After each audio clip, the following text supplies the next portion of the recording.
Scorpion byte அப்படின்னு அங்கே உள்ள கிராம மக்கள் அவங்க சத்யசாய் சுவாமியோடைய பௌதிக பேரண்ட்ஸ் வந்து அந்த தப்பாக புரிஞ்சுக்கிட்டாங்க. ஏன் அப்படின்னா அந்த காலத்தில் இந்த ஒரு ஆஸ்ட்ரல் ட்ராவல் இதெல்லாம் அவங்களுக்கு ஒன்றும் தெரியாது. அந்த கிராமத்துலேயே அது ரொம்ப ஏழ்மையான கிராமமாக இருந்தது. அது தெரியாததுனால இவர் வந்து என்ன பண்ணியிருக்காரு, சுவாமி வந்து அந்த வயசில் கட்டவரில் பிடிச்சிட்டு ஆன்னு சொல்லி சாஞ்சிருக்காரு. ஆக்சுவலாக அந்த ஆன்மா வந்து கட்டவரல் வழியாக வெளியே போயிருக்கு. ஆசிரியர்களே அவரை பார்த்தா எழுந்திரிச்சு நிற்பாங்க. ஒரு முறை அவர் எங்கேயோ வேடிக்கை பார்த்துட்டு இருக்கும் பொழுது ஆசிரியர் நான் என்ன சொன்னேன்னு இப்போ சொல்லு அப்படின்னு பாடத்தை சொல்லிட்டு இருக்கும்போது மிகச்சரியாக சொல்லியும் அவருக்கு அந்த ஈகோ இதாகிடுது. அதை எப்படி கவனிக்காமல் இருக்கலாம்னு பெஞ்ச் மேலே ஏறுன்னு சொல்கிறார். இதெல்லாம் அவர் அவதாரம் டிக்ளேர் பண்ணுறதுக்கு முன்னாடி. ஆனால் அடுத்த பீரியடு வெல் அடிக்குது. பீரியடு முடியும் பொழுது இவராலே ஆசிரியரால் எந்திக்க முடியல. உங்களை தான் நான் கனவுல பார்த்தேன்னு இவர் லோகநாதர் இது ரியலைஸ் ஆகிறாரு. அதுவரை உனக்கு செய்வினை வச்சுட்டாங்கன்னு சொல்லி ஒரு இடத்துல தோண்ட சொல்லும் பொழுது அதில் இந்த கோழி வெட்டிலாம் உங்களுக்கு தெரியும், அந்த மாதிரியான அதெல்லாம் கிளியர் பண்ணிவிட்டு கவலைப்படாத சரியாயிடணுன்னு அந்த இதுலேயே வீக்லேயே சரியாயிடுச்சு. அவருக்கு கம்ப்ளீட்டாக சரியாயிடுச்சு. அந்த நன்றி கடனுக்காக அவர் கேட்குறாரு, உங்களுக்கு நான் கோயில் கட்டுறேன், எனக்கு ஒரு லேண்ட் இருக்குது கிண்டியில். அப்போ தான் சொல்கிறார், எனக்கு நீ கட்டாத என்னோடய பூர்வ அவதாரத்துக்கு கோவில் கட்டு. இப்போ ஷிர்டி பாபாவை முழுக்க இந்த அளவுக்கு நம்ம உலகம் புகழ அடைஞ்சதுக்கு முதல் காரணமே சத்யசாய் தான். ஸோ இவருடைய இதெல்லாமே இந்த பூமிக்கு உட்பட்டதே இல்லை. ஏன்னா சாதாரணமாக இப்போ நம்ம நினைக்கிறோம் விபூதி தரார் அப்படின்னா, ஏன் விபூதி தரணும் அப்படின்னா அதில் வந்து 3 விஷயம் இருக்குது. ஒன்று, அது வந்து கவசமாக செயல்படுறது இந்த விபூதிங்கிறது. ரெண்டாவது வந்து சுவாமி என்ன சொல்கிறாருன்னா, நான் வந்து வெறும் பார்வையிலே குணப்படுத்த முடியும். ஆனால் அது எல்லாருக்கும் அப்படி கிடையாது. ஏன்னா ஒவ்வொருத்தருக்கும் ஒவ்வொரு கர்மா இருக்குது. ஒவ்வொரு விதமாக செயல்படுறது. சில பேருக்கு பார்த்தா போதும். நான் படிச்சிருக்கேன், சுவாமியோடைய ட்ரெஸ்ஸு பற்றிலாம் குணமாயிருக்கு கேன்சர்லாம். அவதாரம் பொறுத்த வரைக்கும் ஒரு விஷயத்தில் அவங்க பல ரீசன் வச்சுருப்பாங்க. ஆமாம், ஒன்றில் அடக்க முடியாது அந்த ரீசனை. ஒருத்தர் ஒன்று செய்கிறாருன்னா அது வந்து நம்ம ஒரு பார்வையில் பார்ப்போம், அவர் அது 100 விஷயம் இருக்கும். அதில் முன்ஜென்மம் இருக்கும். அதனால அந்த ரீசன்னால நான் வந்து இந்த நாளில் வரேன், இந்த நாளில் அவனுக்கு செய்கிறேன், இதை நான் கொடுக்குறேன். ஸோ ஒருத்தருக்கு லிங்கம் கொடுத்து அதை அபிஷேகம் பண்ணி சரியாக போடும்பார். சில பேருக்கு விபூதி கொடுத்து நீ அதை டெய்லி அதை கரைச்சி குடியும்பார். அப்போ அவருக்கு ஏன் லிங்கம் இல்லை, இவருக்கு விபூதி இல்லைன்னு கேட்க முடியாது. அது முடியாது. ஸோ அதனால் ஒவ்வொருத்தருக்குமானது ஒவ்வொரு தனித்தனியாக அது பண்ணுறார். சில பேருக்கு தேவையே இல்லை, சிருஷ்டியே தேவையில்லை. ஏன்னா அவன் அந்த ஆன்மாவுடைய பக்குவ நிலை அவருக்கு தெரியும். ஒவ்வொருத்தர் கேட்குறாங்க, சுவாமி நீங்கள் கடவுளா அப்படின்னு. ஆம், நானும் கடவுள், நீயும் கடவுள். நான் உணர்ந்து விட்டேன், நீ இன்னும் உணரவில்லை. நீ எப்போ உணர்வு அப்படின்னா, நான் சொல்கிற நெறிப்படி நீ வாழ ஆரம்பிக்கிற பொழுது. அதனால தான் அந்த நவநெறி கோட்பாடெல்லாம் கொடுத்துருக்காரு. காலையில் தியானம், ஜபம், இது மாதிரி நிறைய விஷயங்கள். நான் ஏற்கனவே நான் பேசுன மாதிரி சத்தியம், தர்மம், சாந்தி, பிரேம, அகிம்சை. இப்போ நான் இந்த 5 குவாலிட்டியில் நீ வாழ்கிற போது நீயும் இறைவன் என்பதை நீ விரைவில் உணர்வாய்.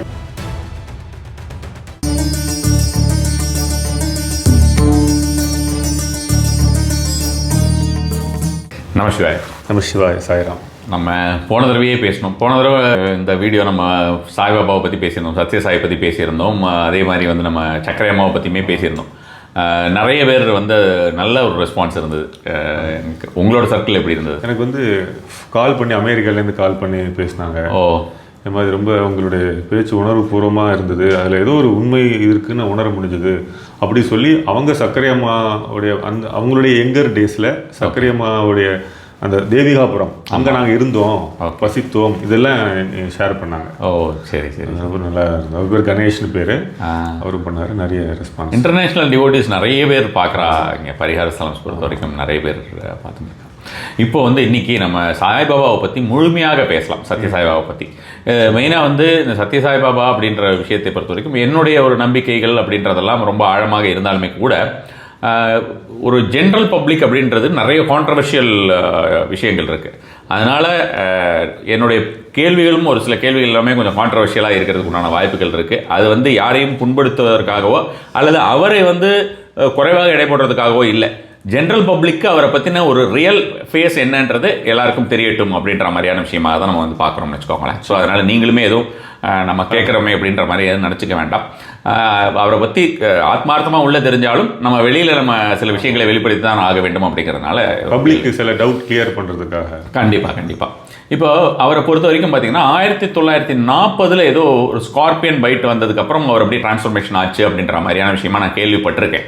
டோட்டலாக அதாவது வந்து நம்ம ஷிரடி பாபாவுடைய அடுத்த பிறவிதான் நான் அப்படின்ற மாதிரியான ஒரு விஷயமாக அவர் சொல்லிட்டு அதுக்கப்புறம் தான் அவருக்கு ஒரு கிரேட் டிரான்ஸ்ஃபர்மேஷன் அப்படின்ற மாதிரியான விஷயமா வந்ததுனால அப்படி அந்த மாதிரியான விஷயமா தான் நான் கேள்விப்படுறேன் அவரை பற்றி. இதில் வந்து ஸ்கார்பியன் பைட் அப்படின்னு அங்கே உள்ள கிராம மக்கள் அவங்க சுவாமியுடைய சத்யசாய் சுவாமியுடைய பௌதிக பேரண்ட்ஸ் வந்து அந்த தப்பாக புரிஞ்சுக்கிட்டாங்க. ஏன் அப்படின்னா அந்த காலத்தில் இந்த ஒரு ஆஸ்ட்ரல் ட்ராவல் இதெல்லாம் அவங்களுக்கு ஒன்றும் தெரியாது. அந்த கிராமத்திலேயே அது ரொம்ப ஏழ்மையான கிராமமாக இருந்தது. அது தெரியாததுனால இவர் வந்து என்ன பண்ணியிருக்கார் சுவாமி வந்து அந்த வயசில் கட்டவரில் பிடிச்சிட்டு ஆன்னு சொல்லி சாஞ்சிருக்கார். ஆக்சுவலாக அந்த ஆன்மா வந்து கட்டவரல் வழியாக வெளியே போயிருக்கு. அப்போ இவங்க என்ன நினச்சாங்க, அந்த புட்டபர்த்தி கிராமத்திலேயே பாம்புகளும் தேள்களும் ரொம்ப ஒரு சகஜமாக இருக்கும். ரேஷன் கார்டில் கூட தான் பேர் இருக்காதே தவிர அந்த அளவுக்கு சகஜமாக இருக்கிற ஒரு காலகட்டம் இருந்தது. அப்படி இருக்கும் பொழுது சுவாமி அவதரித்த பிறகு தான் அந்த புட்டபர்த்தி கிராமமே மலர ஆரம்பித்தது.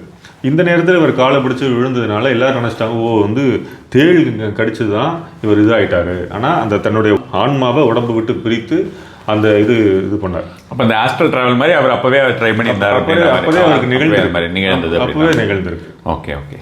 ஸோ அதுதான் தவிர அது வந்து பப்ளிக் வந்து அதை வந்து மீன்ஸ் அங்கே உள்ள மக்களே வந்து அது வந்து தேள்கடின்னு நினச்சிட்டாங்க. ஓகே. நம்ம கூட கவிதையில் எழுதியிருப்போம் அந்த ஸ்ரீ சாய் மகாகாவியமில் தீயைத்தான் தேள் கடிக்குமாங்கிற மாதிரி ஒரு நீங்கள் ஒரு 2 புக்கு அவருக்கு ரிலீஸ் பண்ணியிருக்கேன். ஆமாம். சரி சரி. ஸோ அப்போ அதுக்கப்புறம் வந்து இப்போ என்னுடைய டவுட் என்னன்னா அந்த வரைக்குமே almost at the age of 14 அப்போ அவருக்கு. ஆமாம் 14 நினைக்கிறேன் இல்லையா? ஸோ இப்போ அது வரைக்குமே அவர் வந்து அந்த மாதிரியான எந்த சிம்டம்ஸுமே இல்லாமல் சடனாக ஒரு நாள் அந்த மாதிரியான ஒரு சிம்டம்ஸ் நெக்ஸ்ட் இமீடியட்டாகவே அவருக்கு அந்த ஒரு டிரான்ஸ்ஃபர்மேஷன். அவர் வந்து பிறப்பதற்கு முன்னதாகவே வந்து இந்த அவருடைய குலகுரு அவங்க குடும்பத்தில் அவங்க அப்பா பேர் பெத்த வெங்கப்பராஜு, ஈஸ்வரம்மா. அவன் பெத்த வெங்கப்பராஜுடைய அப்பா பேர் கொண்டமராஜு. கொண்டமராஜுக்கு ஒரு குரு இருந்தார், வெங்காவதூதர்னு பேர். அவரை வச்சு தான் வெங்கம்மா தன்னோட குழந்தைகளுக்கெல்லாம் பேர் வைக்கிறார். குரு வச்சு தான் பெத்த வெங்கப்பராஜு, பெத்தன பெரியவர், சின்ன வெங்கப்பராஜு இப்படிலாம். அப்படி இருக்கும்போது அவர் ஒரு நாளைக்கு இங்கே வரும்பொழுது, அதாவது பாபா சுவாமிலாம் அவதரித்ததற்கு முன்னதாகவே அவர் வந்து சொன்னோன்னே அவர் வரார், ஒரு வீட்டுக்கு வரார், கொண்டமராஜு வீட்டுக்கு வந்து வெளியில் அவங்க பேசிகிட்டு இருக்கும்போது வெங்காவதூதர் வந்து அப்படியே பூமியை பார்க்குறாரு. பார்த்தோன்னே, கொண்டமா உனக்கு காது கேட்குதா அப்படின்னு. எனக்கு ஒன்றும் கேட்கலையே. அவர் பெரிய மகா யோகி. அவர் பார்த்தோன்னே, இல்லை பூமாதேவி அழறதை நான் கேட்குறேன், அந்த கலியோட இதை வந்து கொடூரத்தை தாங்காமல் அழறா, அதனால் வந்து சீக்கிரமாக நாராயணர் வந்து அவதரிக்க போகிறார் அப்படின்னா இவர் வியந்து பார்க்குறார். ஏன்னா அவருக்கு கொண்டமராருக்கு வந்து மிகப்பெரிய ஆன்மீகவாதி. அவருக்கு சைவ குடும்பமாயினும் அவர் தான் முதல்ல சைவத்தை கடைபிடிக்கிறார். ரொம்ப முழுக்க சைவம். தனியாக ஒரு குடில் அமைத்து அவர் வந்து தாத்தா கொண்டமராஜு ஆன்மீக பயிற்சியெல்லாம் பண்ணுறார். அப்போது இதை வந்து அப்படியே ஷாக்காகி கேட்குறாரு. இது சர்ப்ரைஸ் இல்லை, இன்னொன்று சொல்கிறார், உன் குடும்பத்திலேயே அந்த நாராயணன் அவதரிப்பான் அப்படின்னு சொல்கிறார். ஆக நீ வந்து மிக கவனமாக இரு, அதாவது அது விழிப்புணர்வோடு இரு, உங்கள் குடும்பத்திலேயே ஒரு குழந்தை நாராயணராக அவதரிப்பான் அப்படின்னோடனே அதற்கு பிறகு தான் வந்து அந்த குடும்பத்தில் சில குழந்தைகள்லாம் பிறக்கும்பொழுது சுவாமி பாபா வந்து 8வது குழந்தை. அதில் சில இதெல்லாம் வந்து இறந்து போய்டுறது, அப்போ அது மாதிரிலாம் நான் கேள்விப்படுறேன். அதில் என்னென்னா, ஒரு முறை வந்து புட்டபர்த்தியில் பாபாவிடம் வந்து ஒரு பண்டிதர்கள்லாம் கேட்குறாங்க, சுவாமி உங்களுடைய இங்கே அவதாரம் என்பது பிரசவமா பிரவேசமா அப்படின்னு அழகாக கேட்குறாங்க. கரெக்டாக நான் சொல்கிறத விட ஈஸ்வரம்மா சொன்னால் சரியாக இருக்கும். இது வந்து ஒரு 60s 70s இருக்குல்ல, ஏன்னா அவங்க 80s வரைக்கும் தான் இருந்தாங்க ஈஸ்வரம்மா. அதுக்கப்புறம் தேகத்தை உதிர்த்துடுறாங்க. அப்போ ஈஸ்வரம்மா வரும்பொழுது அப்போ அவங்க இன்னசென்ட் லேடி. ஏன்னா நான் ஈஸ்வரம்மாவை நான் பார்த்ததில்லை, தரிசனம் பண்ணதில்லை. அவர்களை பார்த்த பல பேரை நாங்கள் நேர்களை எடுத்திருக்கோம் ஸ்ரீ சத்யசாய் யுகத்தில். அவங்க வந்து சொல்லும்போது ரொம்ப இதாக சொல்லுவாங்க, அந்த அம்மாவுக்கு வந்து சூதுவாதே தெரியாது, எல்லாரும் நல்லா இருக்குன்னு நினைக்கிற ஒரு லேடி. அதாவது இவ்வளோ பெரிய அவதாரம், அவங்க அவதாரம் லேட்டராக தான் உணர்றாங்க. ஏன்னா எப்படியும் ஒரு தாய்க்கு தாய் பாசம் மகன்கிறது அப்படி இருக்கும். இப்போ அவங்களே அவதாரம் தான் சொல்கிறீங்களா? அல்ல பாபா அவதாரம்ங்கிற உணர்றதே அவங்க வந்து கொஞ்சம் தாமதமாக தான் உணர்றாங்க. ஏன்னா அவங்களுக்கு வந்து மகன் பாசம் தான் முதல்ல இருந்தது. ஆமாம். பட் இவரோட குழந்தையா பிறந்ததுக்கு அப்புறமா வந்து அவங்களுடைய அந்த குருமார்கிட்ட போய் கேட்டிருப்பாங்க இல்லையா? ஆமாம். வெங்காவதூதர் அந்த சுவாமி அவதாரம் பண்ணுறதுக்கு முன்னாடி சமாதி ஆகிடுறாராம். இவர் சொல்லிட்டு போறாரு. ஏன்னா அவர் வந்து ஒரு அவதூதர்னு மாதிரி ஒரு இடமா போவார். அப்போ குண்டமராஜர் சொல்லிட்டு அவர் இதாகிடுறாரு. சமாதி ஆகணும்னு தெரிஞ்சோடனே அவர் ரொம்ப அதிர்ச்சி ஆகிறார். இருந்தாலும் அவர் சொன்ன வார்த்தையே அப்படியே இருக்குது. இவர் சொல்லியிருக்காரு, என்னோட குரு நிச்சயமாக கடவுள் அவதாரம் நம்ம வீட்டிலேயே நடக்கும். அதற்கு ஏற்றார் போல் அந்த ஈஸ்வரம்மாவுடைய மாமியார் அவங்க வந்து சத்யநாராயண பூஜை செய்துவிட்டு அந்த தீர்த்தத்தை எடுத்து அவங்களுக்கெல்லாம் பருகெல்லாம் இது பண்ணுறதுக்காக வரும்பொழுது அப்போ சொல்கிறாங்க, நீ வந்து கவனமாக இரு, பயப்படாதேன்னு சொல்லி இவங்களுக்கு கனவுல வந்து அந்த இறைவன் நாராயணர் வந்து சொல்கிறார், நான் அவன் குடும்பத்தில் பிறப்பேன். அப்போது முதல்ல ஏற்கனவே குரு சொல்லிடுறாரு கொண்டமராஜுக்கு, மாமியாருக்கு சொல்கிறாங்க. சொன்னோன்னா அவங்க வந்து ஒரு ரொம்ப ரியலைஸ் பண்ணிவிட்டு, ஏன்னா ஒருத்தர் கூட அழகாக சொல்லுவார், ஏன்னா மாமியார் தான் பிரச்சனைக்கு உள்ளாக இருப்பாங்க வீட்டில், மாமியாரை முதல்ல கிளியர் பண்ணிட்டாரு சுவாமி அப்படிம்பாங்க. அப்போ இது பண்ணோம்னா ஈஸ்வரமாக இவங்க தேட்டுறாங்க, கவலைப்படாத, இந்த அதாவது எந்த பிரசவத்தில் இறைவன் அதெல்லாம் சொல்லலை, எதுவாகனா இருக்கலாங்கிறத ஒரு ரெடியாக காத்துட்டு இருக்கும்போது அவங்க ஒரு முறை இந்த விஷயத்தை ஈஸ்வரம்மா வந்து அந்த சில வருடங்கள் கடந்து அவர் அவதாரமாக டிக்ளேர் பண்ண பிறகு அந்த பண்டிதர் கேட்கும்போது பிரசவமா பிரவேசமான் போது ஈஸ்வரம்மா வந்து சொல்கிறாங்க, நான் வந்து கிணத்துல வாளி தண்ணி இறைச்சின்னு இருந்தேன், அப்போது ஒரு நீல பந்து மாதிரி வானத்தில் இருந்தது, அப்படியே சுற்றிட்டு இருந்தது, அப்படியே ஆச்சரியமாக அப்படியே பார்க்கும் பொழுது அந்த அப்படியே பந்து என் வயிற்றுக்குள்ளே வந்தது தான் எனக்கு தெரியும், அதுக்கப்புறம் எனக்கு ஒன்றுமே தெரியாது அப்படின்னு மட்டும் இதில் சொல்கிறாங்க. அந்த அதுலேருந்து அவங்க கருவுடுறாங்க.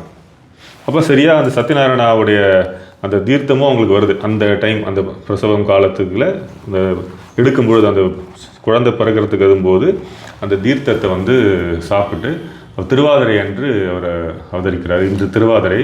ஸோ அதனால் அப்படி தான் அந்த அவதாரம் நிகழ்கிறது. இந்த ஸ்கார்பியன் பைட் அப்படின்னு நம்ம சொல்லியிருந்தோம் இல்லையா, அப்போ தேல் கடிச்சதா மாதிரி தான் எல்லாருமே நினச்சிருந்தா அப்படின்ற மாதிரியான விஷயமா. ஸோ அப்போ விட்டு ஆக்சுவலாக அது தேல் கடிக்கல, ஒரு ஆஸ்ட்ரல் ட்ராவலோட ஒரு எக்ஸ்பீரியன்ஸஸ் தான் இவெல்லாம் அப்படி நினச்சுட்டா, ஈவன் அம்மா அப்பாவே கூட அப்படி நினச்சுட்டா அப்படின்ற மாதிரி சொல்கிறேன் இல்லைங்க. ஸோ அப்போ அதுக்கப்புறமா அவருடைய டிரான்ஸ்ஃபர்மேஷன் அப்படின்றத அவரே வந்து பிரகடனப்படுத்த ஆரம்பிச்சுட்டாரா, இல்லை வேற யாராவது ஏதாவது ஐடென்டிஃபை பண்ணி இவர் வந்து இவாளுடைய, ஏன்னா இப்போ நம்ம வந்து நிறைய பேர் இருக்கா இப்போவே வந்து செல்ஃப் கிளைம்டு அந்த மாதிரியான ஒரு நிறைய பேர் இருக்கா இல்லையா, இப்போ அந்த மாதிரி வந்து இவருக்கா அது வந்து தெரிஞ்சுட்டு இவர் சொன்னாரா, இல்லை யாராவது வந்து இவர் ஷிர்டி பாபாவுடைய இன்கார்னேஷன் அப்படின்ற மாதிரி இவருக்கா தெரிஞ்சுதா? சுவாமியே சொல்லியிருக்காரு, நான் வந்து சிறு குழந்தையாக இருக்கும் போதே நான் அவதாரம் எனக்கு தெரியும், ஆனால் எல்லாத்துக்கும் ஒரு காலகட்டம் இருக்குது, இதை வந்து பப்ளிக்கில் சொல்கிறது இது மாதிரி விஷயங்கள். ஏன்னா பிரசவ காலத்திலே ஒரு 100 பெரிய மிராக்கள் நடந்தது, அதை சொல்லிட்டு நான் வரேன். இது என்னென்னா, அப்போது வந்து மத்தளங்கள்லாம் அவன் வந்து ட்ராமா போடுற ஒரு குடும்பம், ஒரு ஏழ்மையான குடும்பம் தான். இந்த கதா காலக்ஷேபம் இதெல்லாம் வந்து வாசித்து பஜனையோடு சேர்ந்து, அப்போது அந்த ஈஸ்வரம்மா வயிற்றில் குழந்தையாக இருக்கும்போதே தானாக மத்தளம் வந்து ஒலித்ததான், நைட்டு சவுண்டு கேட்குமா, நைட்டு தானாக வாசிக்கிறது பண்ணுறது, இது மாதிரியான அமானுஷ்யமான தெய்வீக நிகழ்வுகள் நடந்திருக்கு. அப்புறம் அவர் வந்து அவதாரம் பண்ணிடுறாரு. அப்போ என்ன சொல்கிறாரு, எனக்கு சின்னஞ்சிறு வயசுலேயே நான் அவதாரம்னு தெரியும், ஏன்னா ரொம்ப சாத்வீகமாக வளர்க்கப்படுகிறார் தாத்தாவால். அந்த ஹட்டுன்னு சொன்னேனே அதில் தான் அவன் வளர்க்குறார். அப்படி இருக்கும் பொழுது மிகச்சரியாக 14வது வயதில், ஏன்னா இது என்னுடைய சங்கல்பங்கிறார், நான் சத்யசாய் பாபா சுவாமிக்கு யாரும் குருலாம் கிடையாது, யாரும் ஒரு இது, அவர் ஸ்கூலுக்கெல்லாம் போயிட்டு இருந்தார். அப்போது ஒரு கட்டத்தில் கமலாபுரத்தில் வந்து அவர் வந்து அவருடைய துணி இந்த ஸ்கூல் பாட புத்தகம்லாம் இது பண்ணி அவர் வீசி எறிகிறார் ஒரு தடவை, நான் வந்து உலகத்துக்காக பிறந்தவன், நான் இனிமேல் பள்ளிக்கூடத்துக்கு போக மாட்டேன். அதுக்கு முன்னதாக எந்த ஒரு கசப்பான அனுபவம் நடக்கலை. அது வாத்தியார் வந்து கோவப்பட்டார், இது பண்ணார், எதுவுமே. ஏன்னா வாத்தியார்களே படிப்பு மேலே இதெல்லாம் எதுவுமே கிடையாது. ஏன்னா ஆசிரியர்களே அவரை பார்த்தா எழுந்திரிச்சு நிற்பாங்க. ஒரு முறை அவர் எங்கேயோ வேடிக்கை பார்த்துட்டு இருக்கும் பொழுது ஆசிரியர் இது நான் என்ன சொன்னேன்னு இப்போ சொல்லு அப்படின்னு பாடத்தை சொல்லிட்டு இருக்கும்போது எனக்கு தெரியணுன்னே அவர் சரியாக வாத்தியார் என்ன சொல்கிறாரோ, ஒரு பள்ளியில் ஆசிரியர் பாடம் நடத்திட்டு இருக்கும்போது இவர் வேற எங்கேயோ பார்க்குறாருங்கிறதுனால அதை கண்டுபிடிச்சிட்டாரு ஆசிரியர். கண்டுபிடிச்சோன்னே அப்போ நான் பாடம் எடுக்கும்போது நீங்கள் கவனிக்கலைங்கிறதுனால நான் இப்போ என்ன சொன்னேன்னு சொல்லுங்கிறேன். மிகச்சரியாக சொல்லியும் அவருக்கு அந்த ஈகோ இதாகிடுது. அது எப்படி கவனிக்காமல் இருக்கலான்னு பெஞ்ச் மேலே ஏறுன்னு சொல்கிறார். இதெல்லாம் அவர் அவதாரம் டிக்ளேர் பண்ணுறதுக்கு முன்னாடி ஏறுன்னு சொன்னோன்னே அவர் பாட்டு ஏறி நிற்கிறாரு. ஆனால் அடுத்த பீரியடு பெல் அடிக்குது, பீரியடு முடியும் பொழுது இவராலே ஆசிரியரால் எந்திக்க முடியல. அப்போது ஒரு ஆசிரியர் வேறு மெஹபூப் கான் நினைக்கிறார், ஒரு இஸ்லாமிய ஆசிரியர். அவர் ரொம்ப இவரை உணர்ந்தவர். இவர் வந்து இந்த பையன் சாதாரண பையன் கிடையாது, இவன் வந்து இது ஒரு ஸ்பெஷலான ஒரு சைல்டாக இருக்காங்க மட்டும் அவருக்கு ஒரு பார்வை இருந்தது. அப்படி இருக்கும்போது இவர் வந்தோடனே அடுத்த பீரியட் அவரோட பீரியட், இந்த மெஹபூப் கான் வர அவர் பேரை தான் இருக்குது நினைவு இருக்குது. அவர் வந்தோடனே எதுக்கு அவர் பேர் சத்யநாராயணா, ஏன்னா சத்யநாராயண விரதம் பூஜை பண்ணதுனால ஏன் சத்யாவை நிற்க வைக்கிறீங்களே, அவன் பாடுது பண்ணால் நீங்கள் அப்படி நிற்க வைக்கிறது சரியாக சொன்னா சரியா, அப்போ எதுக்கு நிற்க வைக்கிறீங்க அப்படின்னோடனே சத்யா கீழே உட்கார்றாரு, ஆசிரியரால் அப்போ தான் எந்திக்க முடிஞ்சது. இது மாதிரி அனுபவங்கள்லாம் அவங்களுக்கு நிகழ்ந்ததுனால எல்லாம் பள்ளியில் எல்லாருமே வந்து இதை சத்யாவை வந்து மிக ஒரு ஸ்பெஷலான சைல்டாக பார்ப்பாங்க. இதற்கு ஆதாரமும் இப்போவும் இருக்காங்க. யார் அப்படின்னா ஹண்டே, எக்ஸ் மினிஸ்டர் ஹண்டே வந்து இவர் கூட படித்தவர். அவரை நாங்கள் இன்டர்வியூ எடுத்தோம். அப்போ அவர் வந்து இப்போ 98 அவருக்கு, 99 ரன்னிங். இப்போது அவர் சொன்னார், நாங்கள் வந்து நான் அவரை நமஸ்காரம் இப்படி கும்பிட்டுருக்கேன், அவர் ரொம்ப வித்தியாசமாக இருப்பார். இப்போ கிளாஸில் வந்துட்டு கொஞ்சம் நேரத்தில் கிளாஸ் மட்டும் வெளியே போய் எங்கேயாவது ஒரு இடத்துல போய் தியானம் பண்ணுவார், யாரும் எதுவும் சொல்ல மாட்டாங்க.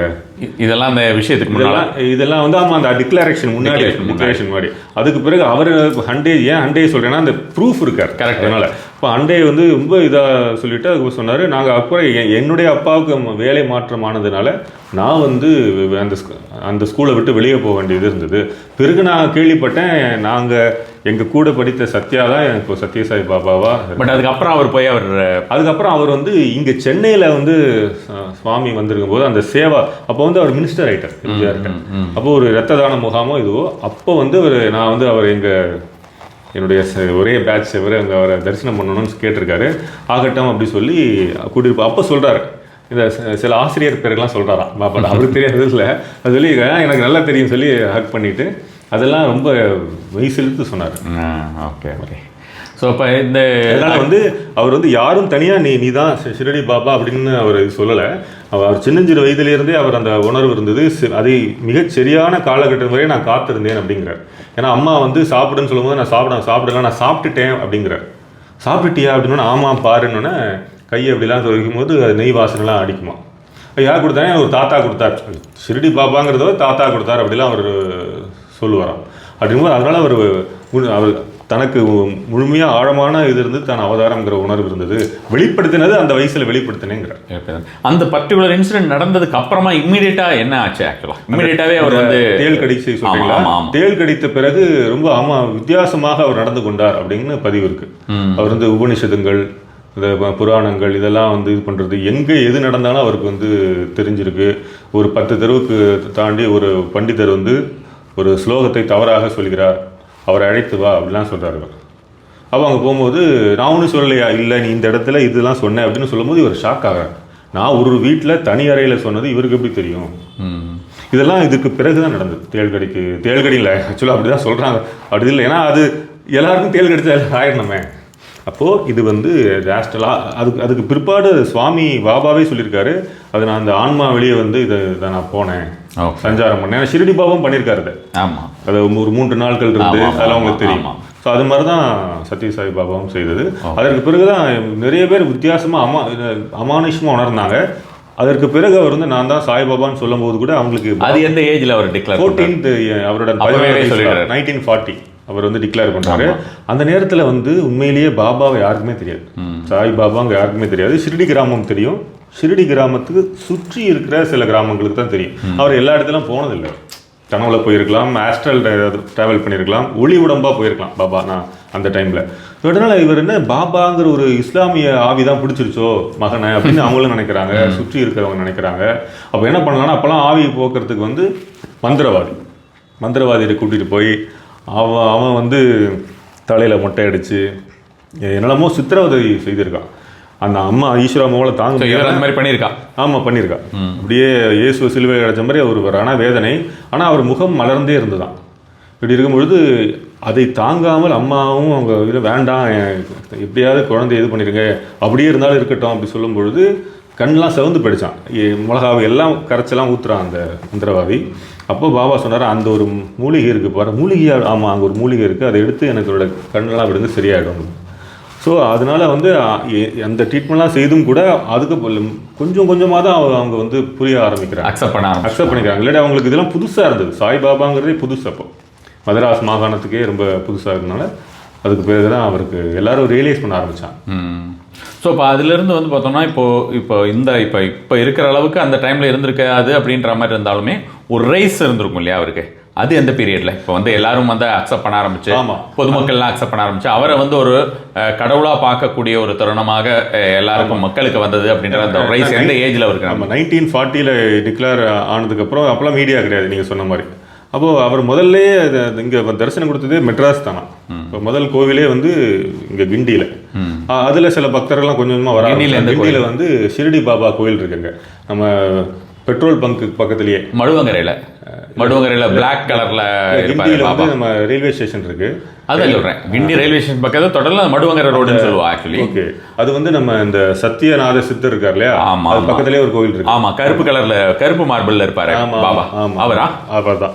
அவர் வந்து சுவாமி சத்யசாயி பாபா தான் ஸ்தாபனம் பண்ணுறாரு. ஓகே. அப்போது அவர் வந்து ஐ திங்க் 1946 பிஃபோர் ஃப்ரீடம், அதனால ஞாபகம் இருக்குது. அப்படி அவர் பிரதிஷ்டை பண்ணும்பொழுது அங்கே ஷிரடியிலே ஸ்டாச்சு கிடையாது, வெறும் சமாதி மட்டும்தான். அப்போ என்னென்னா முதல்ல சென்னைக்கு வராரு. அதற்கு முன்னதாக அந்த சென்னையில் இருக்கிற ஒருத்தர் லோகநாதர். இந்த ஏஜ்ல எந்த ஏஜ்? இதெல்லாம் வந்து 40s அப்புறம் தான், அதாவது 1940 140 அந்த டைம் 40s தான். But at the age of maybe 16 17 அந்த 17 அந்த வயசுக்குள்ளேயே அவர் வந்து அந்த பாபாவுடைய ஒரு உருவத்தை இவர் வந்து அங்கே. அதுக்கு முன்னாடியான என்னன்னா, அந்த லோகநாதர்னு ஒருத்தர் சென்னையில் இருந்தார், ஐ திங்க் மந்தவெளியில். அவருக்கு வந்து இந்த குடும்பத்தில் யாரோ செய்வனை வச்சுட்டான்னு சொல்லி ரொம்ப ஒரு மாதிரியான புத்தி இது இல்லாமல் இதாக இருக்கும்போது அவருடைய கனவுல ஒரு சின்ன பையன் அப்பியர் ஆகிறான். அப்போ யாருக்குனே அவருக்கு தெரியாது, லோகநாதருக்கு தெரியாது. அப்படி ஆகும்போது நான் கவலைப்படாத, நான் இருக்கேன், நான் வந்து உன்னை வந்து இது பண்ணி சரி பண்ணிடுறேன்னு. அதுக்கு அடுத்த நாள் 2 நாள்லேயே பாபா வந்து புட்டபுரத்துலேருந்து முதல்ல வரதே அவர் டிக்ளேர்லாம் பண்ணி ஃபஸ்ட்டு விசிட்டே சென்னை தான். சென்னையில் அவருடைய இல்லத்துக்கு போய் அவர் யாருக்குமே எதுவும் அட்ரஸும் யாருக்கும் தெரியாது, அவர் யாருன்னே தெரியாது லோகநாதர்னு. நான் கரெக்டாக பாபா வந்து அங்கே போய் அங்கே அவரை பார்த்து, அப்போ தான் உங்களை தான் நான் கனவுல பார்த்தேன்னு இவர் லோகநாதர் இது ரியலைஸ் ஆகிறாரு. அதுவரை உனக்கு செய்வனை வச்சுட்டாங்கன்னு சொல்லி ஒரு இடத்துல தோண்ட சொல்லும் பொழுது அதில் இந்த கோழி வெட்டிலாம் உங்களுக்கு தெரியும், அந்த மாதிரியான அதெல்லாம் கிளியர் பண்ணிவிட்டு கவலைப்படாத சரியாயிடணுன்னு அந்த இதுலேயே வீக்லேயே சரியாயிடுச்சு, அவருக்கு கம்ப்ளீட்டாக சரியாயிடுச்சு. அந்த நன்றி கடனுக்காக அவர் கேட்குறாரு, உங்களுக்கு நான் கோயில் கட்டுறேன், எனக்கு ஒரு லேண்ட் இருக்குது கிண்டியில். அப்போ தான் சொல்கிறார், எனக்கு நீ கட்டாத, என்னோடய பூர்வ அவதாரத்துக்கு கோயில் கட்டு. இப்போ ஷிரடி பாபாவை முழுக்க இந்த அளவுக்கு நம்ம உலக புகழ அடைஞ்சதுக்கு முதல் காரணமே சத்யசாய் தான். ஏன்னா முதல் கோயிலே அவர் அங்கே தான் கட்டுறாரு. அது செலவி அப்படின்னா அவருக்கு ஷிரடி, நீங்கள் சொன்ன மாதிரி அவருக்கு யாருன்னே தெரியாது ஷிரடி பாபா லோகநாதர்.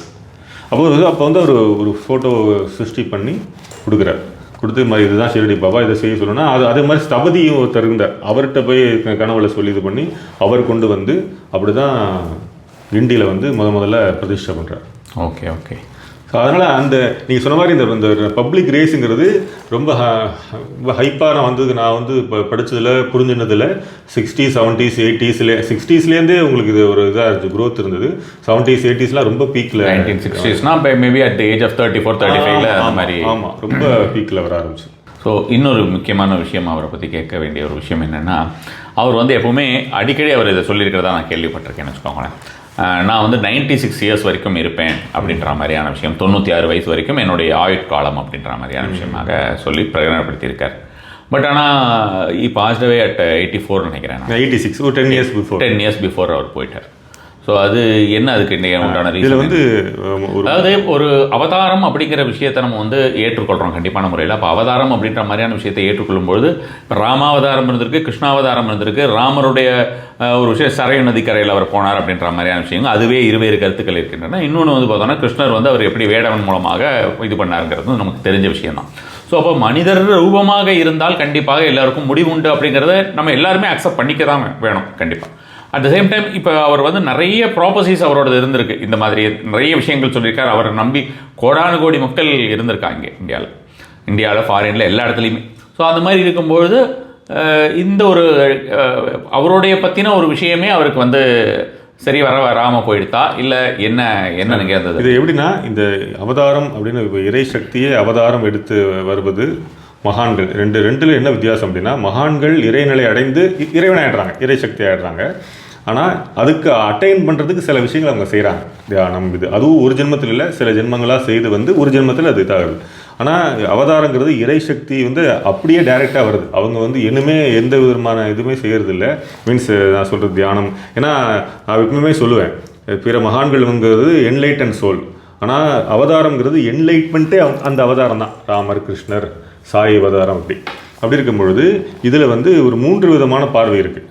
ஒரு பார்வைங்கிறது சந்திர கேலண்டர் படி சரி அப்படிங்கிறாங்க, 28 நாட்கள் தான் ஒரு இதில், அப்படி பார்த்தா சரி. அதை கடந்து இது வந்து 90ஸ்லேயே ஒரு பண்டிதர், அவருடைய ரொம்ப க்ளோஸ் ஃப்ரெண்டு பாபாவுக்கு, அவர் வந்து என்னோட ஜாதகத்தை பாரு அப்படின்னு சொல்கிறார். நீங்கள் சொல்கிறது வந்து பார்த்தீங்கன்னா சந்திரமானபடி அவருக்கு வந்து இந்த 10 வருஷம் அப்படின்னா 10 வருஷம் உங்களுக்கு வந்து வராது. சந்திரமானபடி வந்ததுனாலுமே 10 இயர்ஸ் வருமானது கொஞ்சம் அப்படி ஒரு டிவோட்டிஸோட பார்வை, இதை நான் முன்வைக்கிறேன் இது பார்வை. பட் எனக்கு அதில் இது இல்லை. ஏன்னா இன்னொன்று இந்த ஒரு விஷயம் இருக்குது. என்ன அப்படின்னா, இப்போது ஒரு அவதாரம் தன்னுடைய ஒவ்வொரு பிளான் இதுதான் இந்த மாதிரி ரூபத்தில் தான் இருக்கணும். ஏன்னா இது மாதிரி ரூபம் இது வரைக்கும் எங்கேயுமே கிடையாது.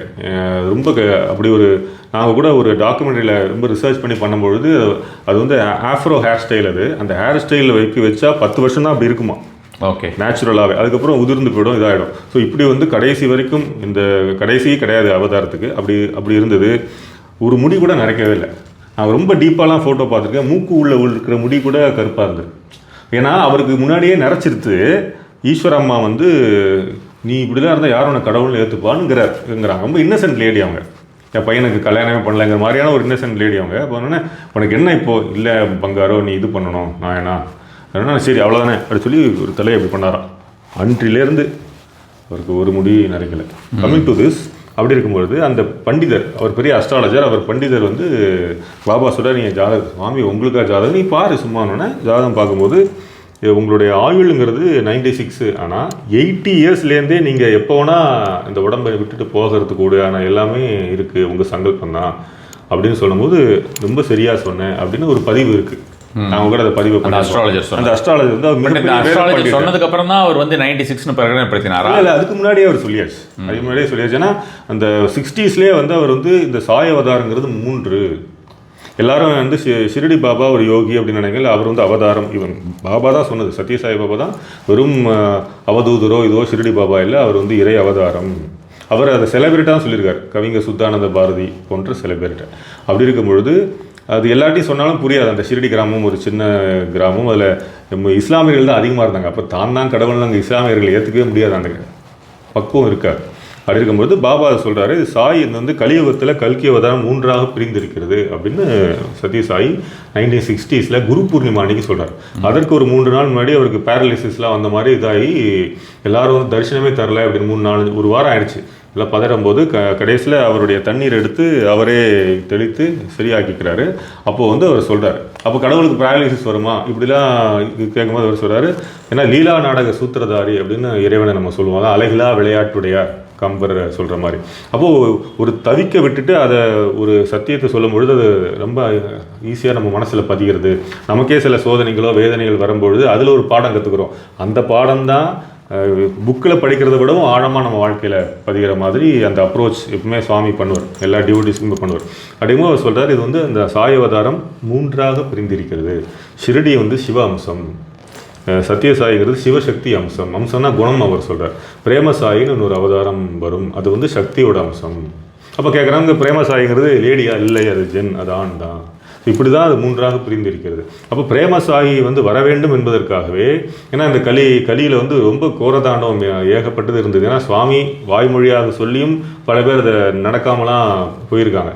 அப்போ என்ன சுவாமி பாபா பார்த்தாருன்னா, இப்போ சீக்கிரமாக நம்ம இதானது அந்த, ஏன்னா ஒரு அவதாரம் தன்னோட உடம்பை உதிர்த்த பிறகுதான் இன்னொரு அவதாரம் வரும். ஏன்னா ராமருக்கு அப்புறம் தான் கிருஷ்ணர். அதுவாது ஒவ்வொரு யுகம்ங்கிறத தாண்டி, ஏன்னா இந்த கலியுகத்தில் என்ன சொல்கிறார், சம்ஹாரம் மட்டும் நான் செய்ய ஆரம்பித்தா நான் எல்லாரையும் தான் பண்ணணும். அப்போது இந்த இறை அவதாரம் வருகிற பொழுது இந்த கலியுகத்தில் இந்த ஆயுளுங்கிறது 100 வயசுக்குள்ளே தான். ஏன்னா இந்த விதியை நான் என்ன சொல்கிறார், இந்த விதியை நான் தான் உருவாக்கின போது நானே அதை மீற மாட்டேன் அப்படிங்கிறார். அப்போ நான் 100 வயசுக்குள்ளே தான் இந்த ஒரு ஜீவன் இருக்குன்னா, அந்த யார் உடம்பெடுத்தாலும் அவதாரமே உடம்பெடுத்தாலும் 500 வருஷம் வாழ முடியாதுங்கிற. அப்போ நான் 3ஆக இது பிரிய வேண்டும், அது பிரிவு அல்ல, அது விரிவு அப்படிங்கிற.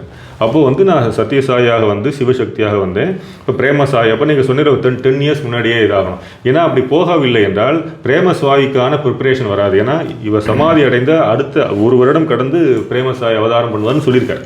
பட் அந்த மாதிரி அவதாரம் பண்ணியாச்சு, இன்னும் வெளிப்படலை. இவர் எப்படி ஒரு 14 இயர்ஸில் தான் டிக்ளேர் பண்ணாரோ அது மாதிரி ஒரு டைம் அவர் எடுத்திருப்பார். ஸோ அதுவரை என்ன சொல்கிறாருன்னா அதனால தான் நான் வந்து அவர் போய் இப்போ 14 இயர்ஸ் மேலே, ஏன்னா 2012 வச்சுக்கோங்களேன், என்ன 2011 மகா சமாதி, 12 அப்படின்னா கூட ஒரு 14 இயர்ஸ் நீங்கள் சொன்ன மாதிரி, அது 14 இருக்கலாம், அது 16, அது அவருடைய சங்கல்பம் வச்சுக்கோங்களேன். அப்போது வந்து ஒரு அவதாரத்துடைய நிகழ்ச்சி நிரலை வந்து மனிதர்கள் தயாரிக்கவில்லை, அது சுவாமியை சொல்லியிருக்காரு. இது என்னுடைய முழுக்க என்னுடைய டிசிஷன். ஏன்னா இப்போ வந்து நீங்கள் ஏற்கனவே கூட நீங்கள் படிச்சிருக்கலாம், 2012 மிகப்பெரிய ஒரு உலக அழிவெல்லாம் படத்தெல்லாம் காமிச்சிருக்காங்க அது மாதிரி.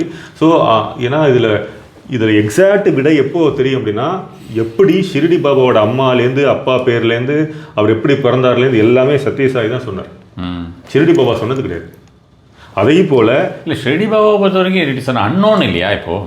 இல்லை, ஷிரடி பாபா வந்து சத்யசாயி பாபா என்ன சொன்னார்னா, ஆக்சுவலி ஸ்பீக்கிங் வந்து பார்த்தோன்னா இப்போ நம்ம ஷிரடி சாய் சரித்திரம் நம்ம வந்து சரிதம் படிக்கும்பொழுது அந்த மாதிரி நம்ம பார்க்கும்போது இப்போ இவர் சொல்கிறத நம்ம அப்படியே எடுத்துக்கணும் அப்படின்ற மாதிரியான விஷயமா தானே இருக்கே தவிர, நம்ம வந்து அவர் ஷிரடி பாபாவுக்கு உண்டான அம்மா அப்பா அப்படின்றது ப்ரூஃப் அப்படின்ற மாதிரி எதுவும் இல்லையா? ஆமாம், இல்லை, ஏன்னா அந்த காலத்தில் உங்களுக்கு ப்ரூஃப்ங்கிறது இதாக இருக்காது. சத்யசாயி பாபா யாராவது அந்த வாழ்ந்திருக்கா அப்படின்னு ஏதாவது ஒன்று. ஆமாம், அவள் வந்து இப்போ இவர் வந்து சுவாமி சொல்லியிருக்காரு, தேவகிரி அம்மாங்கிற அவங்க பேர் சொல்லியிருக்காரு. நான் வந்து ஷிரடியில் இருக்க ஷிரடியிலேருந்து லேட்டர் தானே வந்தார். அவர் வந்து பத்ரிங்கிற கிராமத்தில் அவர் இருந்தார். அவர் வேற நிறைய பல இடங்களுக்கு அந்த பிரதேசமாக இருந்தார், சிவபக்தராக இருந்தார். சிவ பார்வதி வந்து வேற ஒரு உருவத்தில் வந்து அந்த அந்த ஸ்டோரிலாம் அவர் சொல்லியிருக்காரு. அப்போ அப்படி தான் இதாச்சு. அதுக்கப்புறம் வந்து வெங்குசா அதோட குரு அப்படியே வந்து அப்படி தான் அவர் ஷிரடிக்கு வரார். ஷிரடி லேட்டராக தான் வரார். முதல்ல சின்ன வயசில் வரார். அந்த அப்புறம் ஒரு நாள் எல்லாரும் ஆச்சரியப்படுறாங்க, யார் அந்த பாலகன் அந்த வேப்ப மரத்தடியில் தவம் பண்ணுறான், தியானம் பண்ணுறான்னு. அதுக்கப்புறம் காணாமல் போய்ட்டார். திருப்பி ஒரு கல்யாண கோஷ்டியோட தான் ஷிரடி பாபா வரார். அப்போது அவருடைய இந்த ரொம்ப டீட்டெயிலான அவருடைய எப்போ பர்த்டே இது மாதிரி விஷயங்கள்லாம் சத்யசாயி பாபா வந்து சொன்ன மாதிரி இதுக்கான எக்ஸாக்ட் விடைங்கிறது பிரேமசாயி டிக்ளேர் பண்ண அப்புறம் தான் ஏன் 10 இயர்ஸ் முன்னாடி போனேன் அப்படிங்கிறது அவர் தான் சொல்ல முடியும், ஏன்னா அவருடைய டிசிஷனால். பட் என்னுடைய பார்வையில் என்னென்னா, பிரேமசாயி வர வேண்டும் என்பதற்காக நான் முதல்ல அவர் உடம்பு உதிர்த்தா தான் அவதாரமே பண்ண முடியும். அப்போ ஏன் அவ்வளோ சீக்கிரம் பண்ணணும்னா வேறு வழி இல்லை, அவ்வளோ தூரமான உலகம். அது மாதிரி ரிப்பீட்டடாக சொல்லிட்டு இருந்தாரே, அவருக்கு அந்த ஒரு 10 இயர்ஸ் அப்படின்றத அவர். ஏன்னா அவர் அந்த 80 வயசுலேருந்து நம்ம 80 வயசுலேருந்து நீங்கள் எப்போ வேணா போகலாங்கிறது அந்த ஜோதிடர் வந்து கணிச்சார். அவர் ஒரு 90 இயர்ஸ் இருக்கும், அவர் பெரிய ஜோதிடர். அவர் ஃப்ரெண்டு தான் ஆக்சுவலாக, அந்த காலத்துலேருந்து அவர் கூட ஃப்ரெண்டாக இருக்கும்போது அப்போ வந்து நீ சரியாக தான் சொல்லியிருக்க அப்படின்னு அவர் சொல்கிறார். ஏன்னா இப்போ ஷிரடி பாபான்னு எடுத்துனோன்னு வச்சுக்கோங்களேன், இப்போ அவரையே வந்து அக்கல்கோட் மகாராஜ் இருக்கார் இல்லையா, அவருடைய ஒரு ரீஇன்கார்னேஷன் சொல்கிறவாலாம் உண்டு.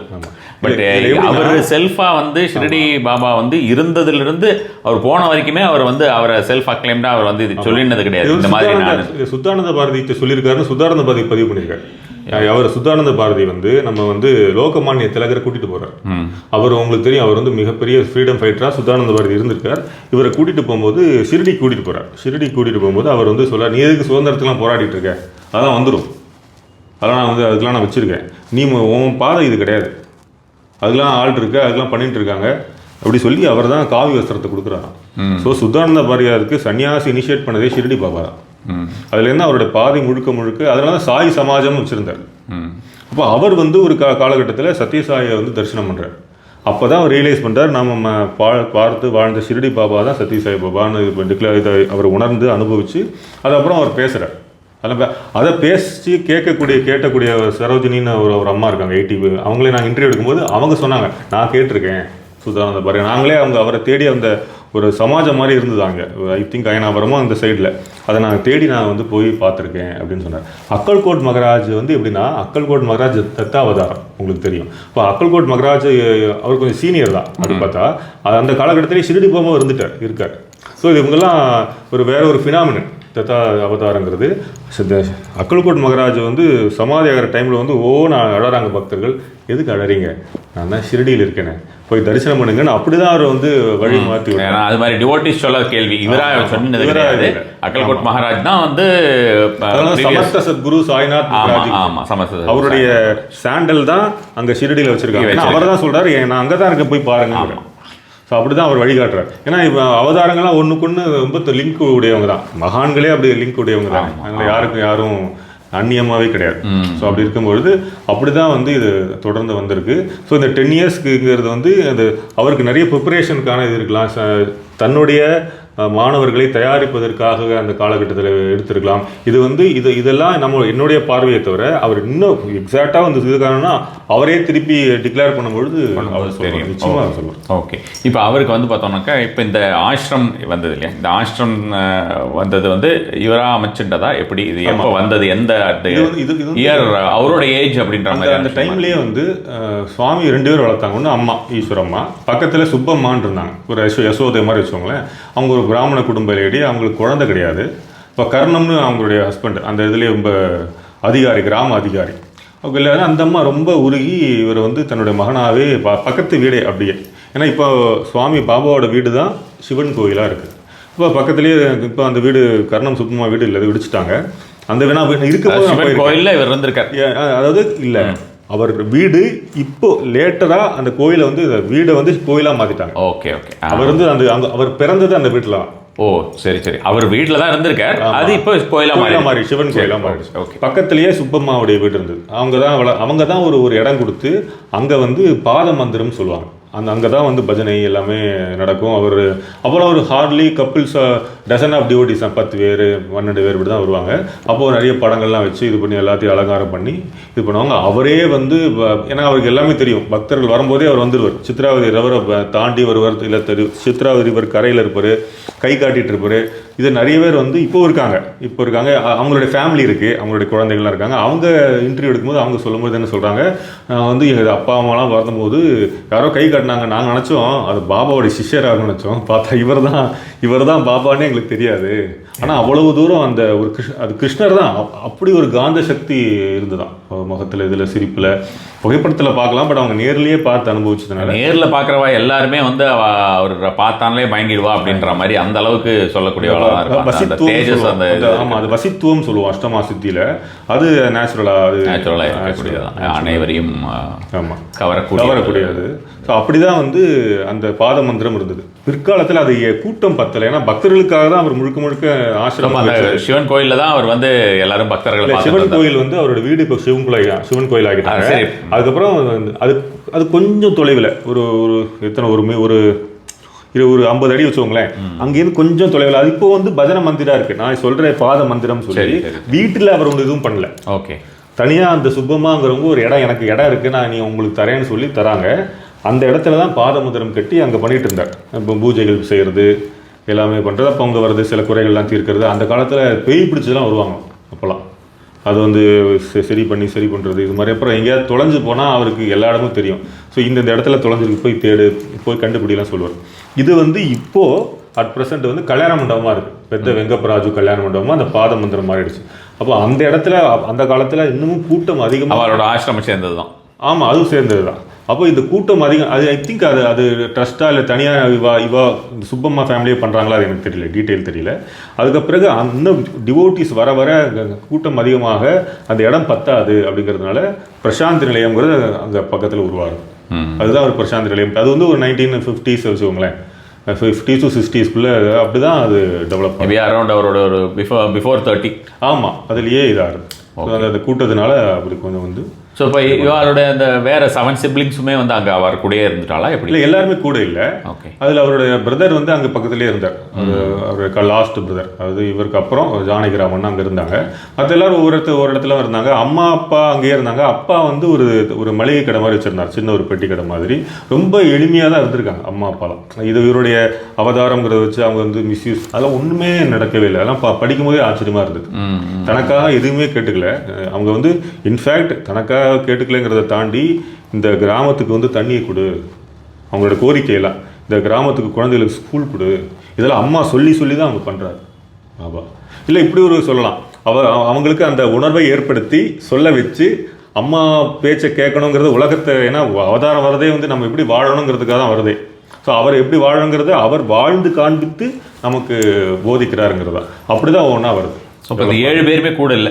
ஆமாம், அவர் 7 பேருமே இவர் ஆன்மீகமாக வந்த அப்புறம் எல்லாருமே கூட இருந்து சேவை பண்ணி அப்படிலாம் இல்லை, யாருமே இல்லை, இப்போவும் இல்லை. ஆனால் 7 பேரில் 2-3 பேரும் அந்த பிறக்கும் போது இதாகி தவறி இப்படிலாம் இருக்காங்க.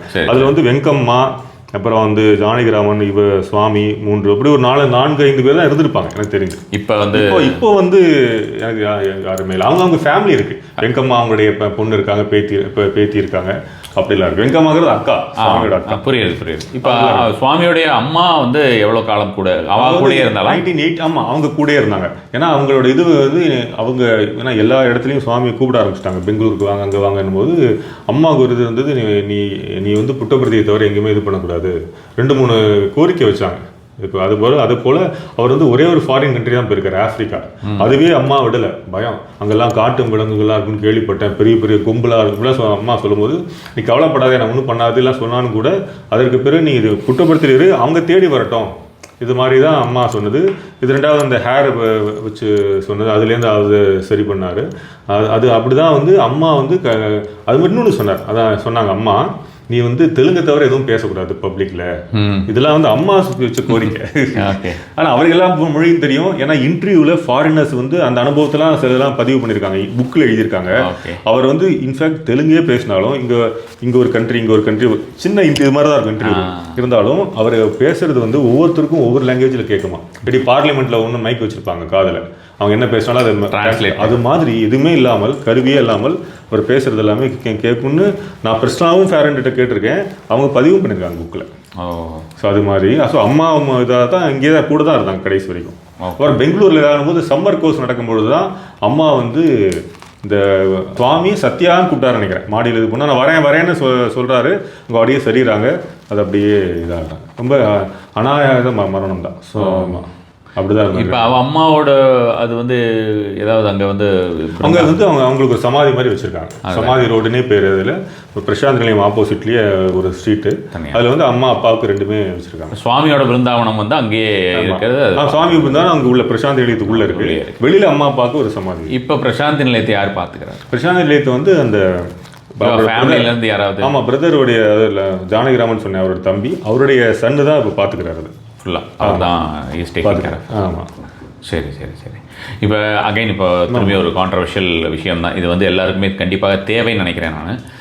இன்டர்நேஷ்னல் லெவல்லையும் சரி, நிறைய இப்போ யூடியூப்பில் எடுத்துனோன்னா அவரை பற்றி எவ்வளோவுக்கு எவ்வளோ பாசிட்டிவான விஷயங்கள் இருக்கோ அவ்வளோக்கு அவ்வளோ அவர் பண்ணக்கூடிய சர்டன் மிராக்கல்ஸ் எல்லாம் இருக்கு இல்லையா, அதெல்லாம் ஜிமிக்ஸ் அப்படின்ற மாதிரியான விஷயமாக அதுக்கு வந்து இதுக்குன்னே வந்து பார்த்தோன்னா தேடி அலைஞ்சு கேமராவை கையில் வச்சுட்டு இருக்கிற மாதிரி இது இப்படி வச்சு அடிச்சு காமிச்சு அந்த ரவுண்டில் ரெட்டு போட்டு காமிக்கிறது, இந்த மாதிரியான ஏகப்பட்ட விஷயங்கள் எல்லாமே வந்து ரெகுலராக அந்த மாதிரி இப்போ வீடியோ வந்ததுக்கப்புறம் எல்லாம் வீடியோலையுமே இந்த மாதிரி நிறைய அந்த மாதிரி காட்டுறது உண்டு. அந்த மாதிரியான விஷயங்களெல்லாம் இப்படி பண்ணுறான் அப்படின்னு சொல்லிட்டு.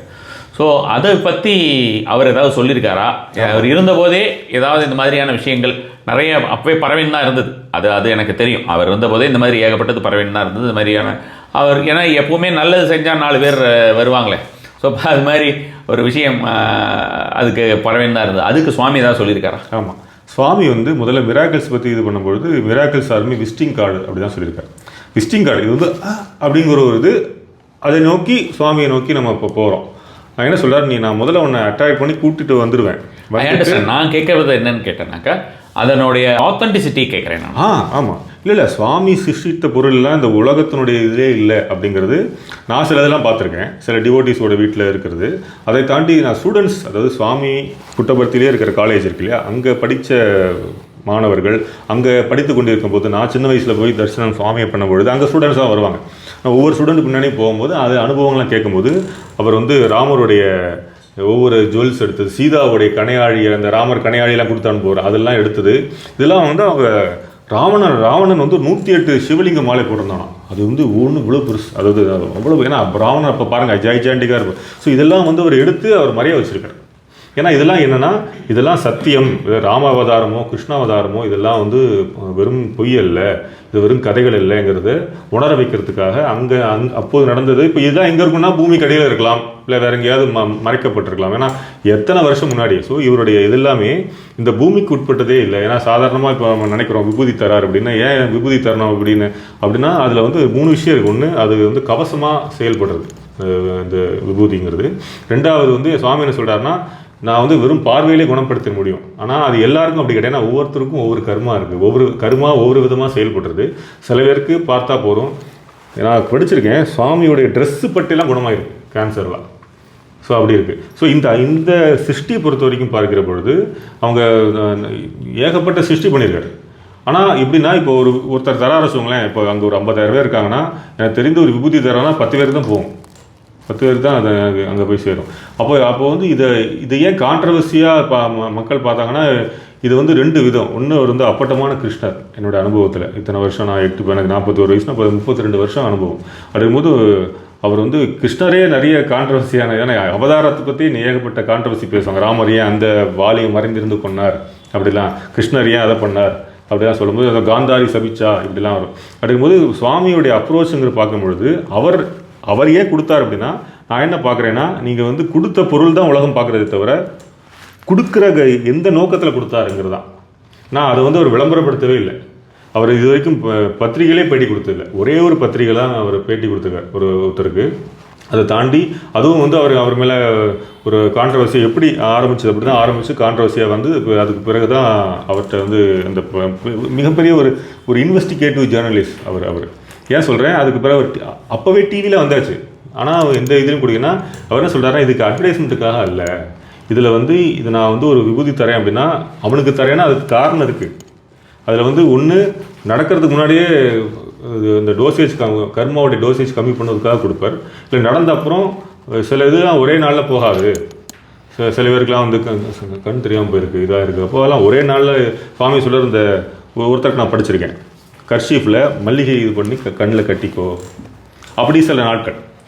அவங்கள சில பேர் 3 நாள் பார்க்கவே மாட்டார், 4 நாள் தான் பார்ப்பார். ஸோ அந்த அந்த அந்த ஒவ்வொரு கணக்கும் ஒவ்வொருத்தருக்கான கர்மாங்கிறதுனால. பட் உலகம் வந்து இதை வந்து கான்ட்ரவர்சியாக பார்த்தது ஏன் பார்த்ததுன்னா, பொதுவாகவே உலகத்துக்கு கான்ட்ரவர்சின்னா ரொம்ப இதாகும் இருக்கும். இந்த நீங்கள் சொல்கிற அத்தன்டிகேஷனுங்கிறது நான் அந்த பொருட்களையே பார்த்துருக்கேன். அது இந்த உலகத்தை இருக்கிற மாதிரி தெரியல. சாதாரணமாக நம்ம ஒரு கடையில் போகிறோம், இங்கே பார்க்குறோம் சிவலிங்க ஸ்டாச்சு இருக்கா அப்படி, ஆனால் அது அப்படியே இருக்காது. அது ரொம்ப வித்தியாசமாக இருக்கும் எந்த ஸ்டாச்சுவாக இருந்தாலும். அண்ட் 2வது என்னென்னா, அவர் வரையும் வைப்பார். அதை ஒருத்தர் தராரு, வாங்கிடுறாங்க. அவங்க சரியாக ஆன்மீக வழியில் இல்லை என்றால் அந்த பொருளை மறைத்து விடுவார். அவர் ஐயோ ஓன்னு போய் அழுவாங்க. உதாரணத்துக்கு ஹொன்னப்ப பாகவதர், அவருக்கு ஒரு செயினோட கொடுத்தார். பெரிய பாடர், உங்களுக்கு தெரியும் ஹொன்னப்ப பாகவதர். அவர் வந்து உள்ளே ஏதோ பேசியிருக்கார். இவர் கொடுத்த பொருளை வச்சு இது என்ன இது பெருசாக இல்லாமன்னா, அவர் ஊருக்கு போகிறதுக்குள்ளே மறைஞ்சிருச்சாங்க. திருப்பி கார் ரிட்டர்ன் எடுத்து சுவாமின்னு, நீ என்ன பேசினே எனக்கு தெரியாத நினச்சியா, எல்லாமே எனக்கு தெரியும்.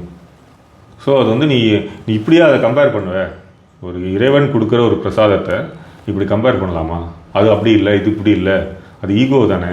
அப்போ சரியான தகுதியான நபர் இல்லை என்றால் அது மறைஞ்சிடும் அப்படின்னு சொல்லியிருக்காரு. ஸோ அதனால் வந்து இந்த சிருஷ்டி பொருட்கள் எல்லாமே அது ஆன்மீக சாதனைக்காக தான் அவர் கொடுத்ததே, என்னுடைய பார்வையில் நான் சொல்கிறதா இருந்தால். ஏன்னா இப்போது உடலோட நோய் குணமாயிடுச்சுன்னா அதுக்கு அடுத்த ஸ்டெப் என்னென்னா, முதல்ல நமக்கு என்ன தேவையோ தராரு, பிறகு அவருக்கு நம்மால் என்ன தேவையோ அது வாங்கிக்கிறார். நம்மால் அவருக்கு என்ன தேவைன்னா ஆன்மீக சாதனை, நீ ஆன்மீகத்தில் உயரணும், பக்குவப்படணும், நீ எதிர்பார்க்கக்கூடாது, இது மாதிரி விஷயங்கள்லாம் சொல்லித்தரதுக்கு முதல்ல அந்த அட்ராக்ஷனில் நம்ம போயிடுறோம். ஆக அது வந்து ஏன்னா அந்த அட்ராக்ஷனாலே, அதாவது சுவாமிக்கு நெகட்டிவ் இதனாலேயும் நிறைய பேர் போனாங்க. நிறைய பேர் தவறாக எழுதி அவரை போய் இன்வெஸ்டிகேட் பண்றதுக்குன்னே ஏகப்பட்ட பேர் போனாங்க. நிறைய டாக்குமெண்ட்ரிஸ் எல்லாமே இருக்கு. ஆமாம், சுவாமியே சொல்லியிருக்காரு. அது வந்து ஒரு 3% தான் பக்தியோட வந்து பார்த்துருக்காங்க. மொத்தம் வேடிக்கை பார்க்கறது, என்ன பண்ணுறாரு பார்த்துக்கலாம், இது பண்ணலாம் அப்படின்னு. அதில் தீக்காலேருந்து தான் போயிருக்காங்களாம். அதில் வந்து போனவங்க எல்லாரும் டிவோட்டி ஆகிட்டாங்க. தீக்காங்கிறதுலாம் இங்கே இருக்கிறது, மற்றபடி ஆல் ஓவர் இன்டர்நேஷனல் லெவலில் அவர் வந்து ஏகப்பட்ட பேர் அது மாதிரி போனாங்க. ஏகப்பட்டது போய் அது மாதிரி இருக்கிற நிறைய விஷயங்கள் எல்லாமே. அந்த சேம் டைம் இதில் இப்போ இந்த மாதிரி பேசும்போது இன்னொரு விஷயத்தையும் முக்கியமாக நம்ம வந்து பதிவு பண்ண வேண்டியது என்னன்னு பார்த்தோம்னா, ரொம்ப ஹை ப்ரொஃபைல் சொல்கிறது வந்து பணமோ பவரோ அப்படின்ற மாதிரியான விஷயங்கள்ல சமுதாயத்தில் நிறைய சாதனைகள் செய்து எல்லா விஷயத்துலையும் எல்லாருமாலையும் பிரசித்தி பெற்றவர்கள் நிறைய பேர் அவருக்கு வந்து அடிமையாக சேவகம் செய்கிற மாதிரியான ஒரு நபர்களாக இருந்து அவருக்கு வந்து நிறைய விஷயங்கள் அவரை பற்றி பேசியிருக்கா. அதையுமே வந்து நம்ம 100% ரெஜிஸ்டர் பண்ணணும்னு வச்சுக்கோங்க. ஏன்னா இதை பற்றி சொல்லும்போது அதையும் கண்டிப்பாக. இப்போ நீங்கள் இந்த ராமரை பற்றி சொல்லியிருந்தேன். இப்போ ராமர் அப்படின்றது வந்து நிறைய பேர்கிட்ட வந்து ராமர் வந்து ஒளிஞ்சிருந்து வாலி இது பண்ணது வந்து வாலிக்கு நேராக போனால் அந்த பவரை எடுத்து போனால் அதெல்லாம் உண்மை கிடையாது. ஆக்சுவலாக என்னென்னா, வாலி வந்து he was expecting ராமா. அவர் வந்து அவருக்கு ராமரை பார்க்கறதுக்கு அப்படின்ற மாதிரியான ரொம்ப ஒரு இதுலையாகவும் அவருக்கு கூட நட்பு பாராட்டணும் அப்படின்ற மாதிரியான விஷயமாகவும் இருந்திருக்கு. ஸோ அந்த டைமில் ஆல்ரெடி வாக்கு கொடுத்தாச்சு. அப்போ நம்ம வந்து நேரடியாக போனோம்னா அவனுடைய நட்பில் நம்ம வந்து ஒன்றும் பண்ண முடியாது அப்படின்ற ஒரே காரணத்தினால தான் ராமர் அந்த மாதிரி பண்ணார். அதனால ராமர் அது அவதாரம் பொறுத்த வரைக்கும் நீங்கள் சொல்கிற நான் சொல்கிறேன் ஏன் ஒன்றா வருதுன்னா, அவதாரம் பொறுத்த வரைக்கும் ஒரு விஷயத்தில் அவங்க பல ரீசன் வச்சுருப்பாங்க. ஆமாம், ஒன்றில் அடக்க முடியாது அந்த ரீசனை. ஒருத்தர் ஒன்று செய்கிறாருன்னா அது வந்து நம்ம ஒரு பார்வையில் பார்ப்போம், அவர் அது 100 விஷயம் இருக்கும். அதில் முன்ஜென்மம் இருக்கும், அதனால அந்த ரீசன்னால நான் வந்து இந்த நாளில் வரேன், இந்த நாளில் அவனுக்கு செய்கிறேன், இதை நான் கொடுக்குறேன். ஸோ ஒருத்தருக்கு லிங்கம் கொடுத்து அதை அபிஷேகம் பண்ணி கொடு, சரியா போடும்பார். சில பேருக்கு விபூதி கொடுத்து நீ அதை டெய்லி அதை கரைச்சி குடியும்பார். அப்போ அவருக்கு ஏன் லிங்கம் இல்லை, இவருக்கு ஏன் விபூதி இல்லைன்னு கேட்க முடியாது. அது முடியாது. ஸோ அதனால் ஒவ்வொருத்தருக்குமானது ஒவ்வொரு தனித்தனியாக அது பண்ணுறார். சில பேருக்கு தேவையே இல்லை, சிருஷ்டியே தேவையில்லை. ஏன்னா அவன் அந்த ஆன்மாவுடைய பக்குவ நிலை அவருக்கு தெரியும். பக்குவமாக இருக்கா, பக்குவமாக இல்லையா, இது எத்தனாவது பிறவி, இன்னும் எத்தனை பிறவி அவன் எடுக்க வேண்டி இருக்கலாம், இந்த இப்படி வாழ்ந்தான்னா. ஏன்னா நம்மளுடைய இந்த காலத்து வாழ்க்கையை வச்சும் நம்ம இப்போ எத்தனை பிறவி இருக்கோ அது முடிவுக்கு சேருது. இப்போ நம்ம எதுவுமே நிர்மலமாக இருக்கோம்னா நம்ம இன்னும் கொஞ்சம் சில பிறவிகளிலே முக்தி அடைஞ்சிடலாம். ஸோ லிபரேஷனுக்காக தான் அவதாரமே வந்ததுங்கிறத அவர் சொல்கிறார். அவதாரம் வந்ததுக்கான ஒரே காரணம் லிபரேட் பண்ணுறது தான். லிபரேட் பண்ணி என்னோட ஐக்கியமாய்க்கிறதுக்கு தான் வந்தது. ஆக்சுவலாக இவர் இந்த பிரேமானந்தான்னு ஒருத்தர் இருந்தார், ஞாபகம் இருக்கா அவங்களுக்கு? அது மாதிரி இவர் மேலேயுமே வந்து ஆசிரமில் இந்த மாதிரி இருக்கிறது அப்படின்ற மாதிரி எல்லாமே வந்து கொஞ்சம் அலிகேஷன்ஸ் எல்லாம் வந்தது இல்லையா? அலிகேஷன் இதான் சிருஷ்டியை வச்சு வந்தது. அது மாதிரி பிரேமானந்தா பொறுத்த வரைக்கும் வந்து அவர், ஏன்னா இப்போது ஒருத்தர் மாதிரியே இன்னொருத்தர் இது பண்ணும்பொழுது நிச்சயமாகவே அது வந்து, ஏன்னா ஒவ்வொரு அவதாரம் விட்டுருவோம், ஒரு மனிதனுக்கே ஒரு யூனிக்னஸ் இருக்கு, ஐடென்டிட்டி இருக்கு. அப்போ அந்த ஐடென்டிட்டி தான் எல்லாருக்குமே இருக்கு. ஒரு இலை போல் இன்னொரு இலை இல்லைங்கிறாங்க ஜென் பௌத்தத்தில். அப்படிங்கும்போது இவரை மாதிரியே இது பண்ணும்பொழுது ஒரு காலகட்டத்தில் அது அதோடைய உண்மையான அதில் உண்மை இல்லாத போது அந்த சாயம் இழுக்க ஆரம்பிச்சிருது. நான் சொல்றது பிரேமானந்தா சாயம் இழுக்க ஆரம்பிச்சது அலிகேஷன்ஸ் சொல்றேன். ஆமா, அலிகேஷன்ங்கிறது இந்த சிருஷ்டி அது மாதிரி வந்தது இல்லை, அது மாதிரி அவர் வந்தது இல்லை. சிருஷ்டிகள் வச்சு நீங்க சொன்ன மாதிரி கான்ட்ரவர்சி வந்திருக்கு. இவர் எப்படி பண்றாரு இப்போ, ஏன்னா இது வந்து புரியாத ஒரு எப்பவுமே வதந்திங்கிறது ஒன்று தந்தி மாதிரி ஈஸியாக பரவிடும். அவங்க கை கால் வச்சு ஒன்று சொல்லுவாங்க, அவர் தலையிலேருந்து லிங்கம் எடுத்தார், இப்படிதான் பேசிப்பாங்க. அவர் அப்படிலாம் பண்ணல. அவர் வயிற்றுல இருந்து இது பண்ணி அதான் ஹிரண்ய கர்ப்பம்னு பேர், அதுலேருந்து அவர் எடுத்தார். இவ்வளோ பெருசாக வந்து நேரில் பார்த்தவங்க நிறைய பேர் சொல்லியிருக்காங்க. நான் நேர்லேயே பார்த்துருக்கேன் அந்த லிங்கத்தெல்லாம். அப்படி இருக்கும்போது அதெல்லாம் இதாச்சு சார். அதை வந்து அவங்க இப்போ வாய் வழியாக இருக்கிறாருன்னா அவங்க வேற இது சொல்லி அப்படி இதாச்சு தவிர அதை தாண்டின எந்த இதுவுமே நான் கேள்விப்பட்டதில்லை. சரி 1996 ஐ சப்போஸ் அந்த டைமில் வந்து சர்டன் மர்டர்ஸ் நடந்தது இல்லையா அங்கே உள்ள போலீஸ் ஷூட் அந்த மாதிரியான விஷயங்கள். யாரோ 2 பேரை வந்து கத்தியாலை வந்து வெளியிலேருந்து வந்து நக்சலைட் வந்து குத்தி போலீஸ் உள்ள வந்து ஃபயரிங் பண்ணி அந்த மாதிரியான விஷயங்கள்லாம் நடந்தது. இதில் வந்து ஒரு பாரத தேசத்தை உங்களுக்கு தெரியும், கபலீகரம் செய்வதற்கு ஏகப்பட்ட வெளி ஃபோர்ஸஸ் இருக்குது. பல பேரை உங்களுக்கு தெரியும், நம்ம பிரதமரையே வந்து பண்ணி இப்போ ரஷ்யா பிரதமர் தான் காப்பாற்றினாருங்கிறதுலாம் நான் படித்தேன்.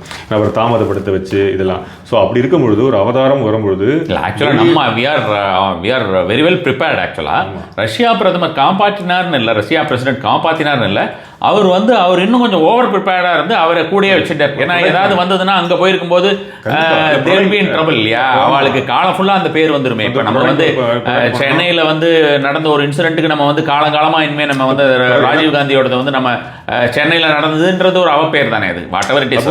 அது மாதிரி பிரதமருக்கு பெரிய எனக்கு உயிர் பயம்லாம் எனக்கு மாதிரி இல்லை, தெரியாது. அவர் வந்து ஒரு பீஷ்ம மாதிரி தான் எனக்கு பார்வையில். அப்படி இருக்கும்போது ஆனால் அது ஒரு பெரிய பொக்கிஷம் அவர் இப்போ. கண்டிப்பாக அது ஏன் சொல்ல வரேன், அப்போ பாரதத்தில் கபலீகரம் செய்வதற்கு ஏகப்பட்ட உலக ஃபோர்ஸஸ் இருக்கு, வேர்ல்டு பாலிடிக்ஸ் இதாகிறது.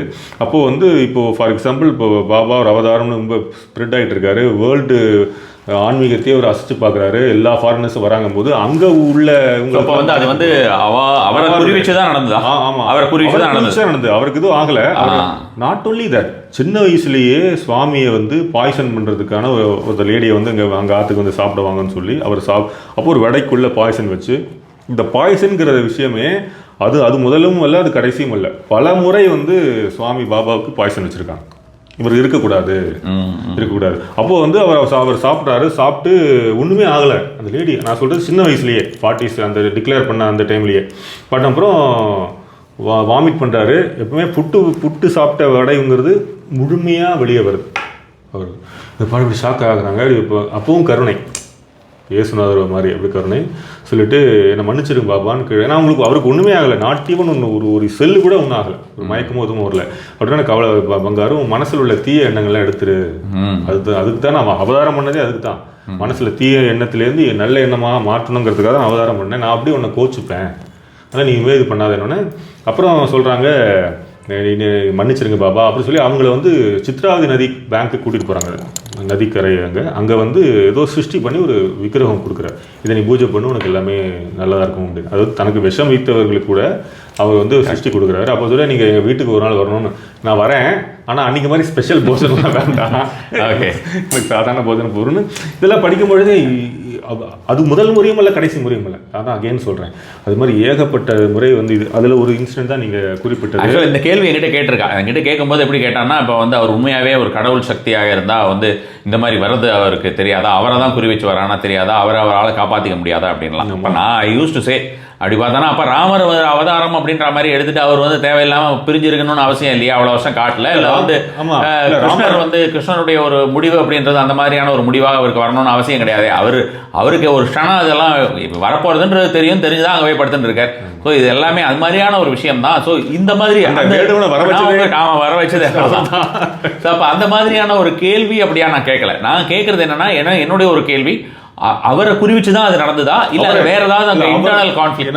அவர் இருப்பதால் ஏகப்பட்ட ஃபாரினர்ஸ் அங்கேருந்து வராங்க, இவர் வந்து கடவுள்னு உணர்ந்து வராங்க, அவதாரம் வராங்க. அப்போ அங்க உள்ள இருக்காங்க இல்லையா, இப்போ வெளிப்படையா சொல்றதா இருந்தா மிஷினரிஸ் அங்க உள்ளவங்க, அங்க பாலிடிக்ஸ் ஏகப்பட்ட வேர்ல்டு பாலிடிக்ஸ்னு ஒரு பேர் வச்சிருக்காங்க. ஸோ அவங்களுக்குலாம் இதாகும் போது அவங்களோட ப்ரிப்பேர் பண்ணி இவருடைய மாணவர்களே பிரெயின் வாஷ் பண்ணி பணம் கொடுத்த மாற்றி அப்படிலாம் ட்ரை பண்ணியிருக்காங்க.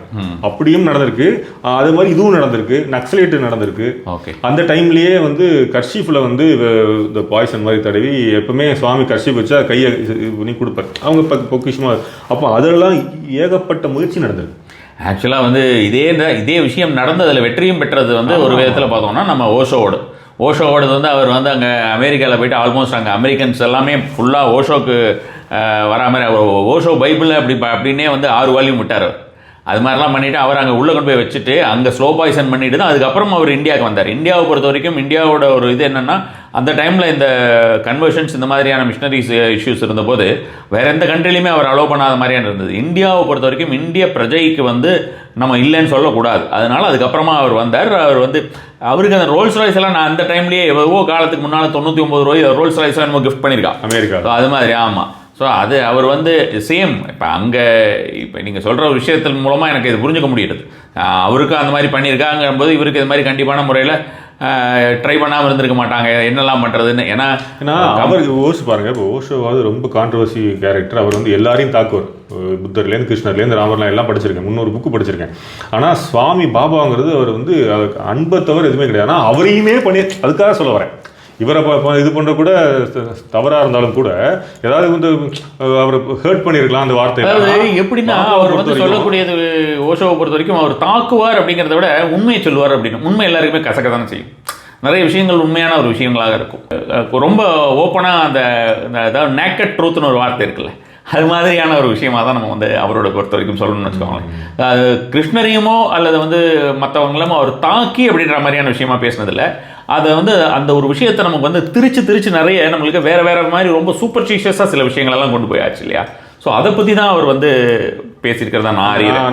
அந்த இது சடங்குகள் விஷயங்கள் அது அவர் ஏன்னா அவர் விஞ்ஞான பைரவ தந்திரவை பற்றியெல்லாம் ரொம்ப வசதியாக அவர் பயங்கரமான விஷயங்களெல்லாம் சொல்லியிருக்கார். ஸோ அப்படி இருக்கும்போது அப்படியே இருக்கும்போது இங்கே வந்து முழுக்க லவ்ங்கிற போது அப்போ ஆனால் எல்லாருமே அதுக்கு வர ஆரம்பிச்சிட்டாங்க ஃபாரின்லேருந்து இருக்கும்போது. அங்கே உள்ள இது அடிப்படை ஆரம்பிக்கும் போது அப்போ எப்படியாவது அவர் இது பண்ணணும், இயேசுநாதரே சிலுவையில் அரைஞ்ச கூட்டம் வைக்கும்போது அப்போ இவர் இது பண்ணால் தொடர்ந்து தாக்குதல் நடந்துகிட்டே இருந்தது. ஸோ இப்போ இந்த 86 இயர்ஸில் அவருக்கு அந்த மாதிரி நடந்ததுமே கூட இது மாதிரி ஏதாவது வாய்ப்புகள் இருக்குமா? இல்லை அது இல்லை, ஏன்னா அவருக்கு எதுவுமே ஆகலை, எந்த நேரத்துலையுமே எந்த பாய்சனுமே அவருக்கு எந்த உடம்புல எதுவுமே செய்யவில்லை.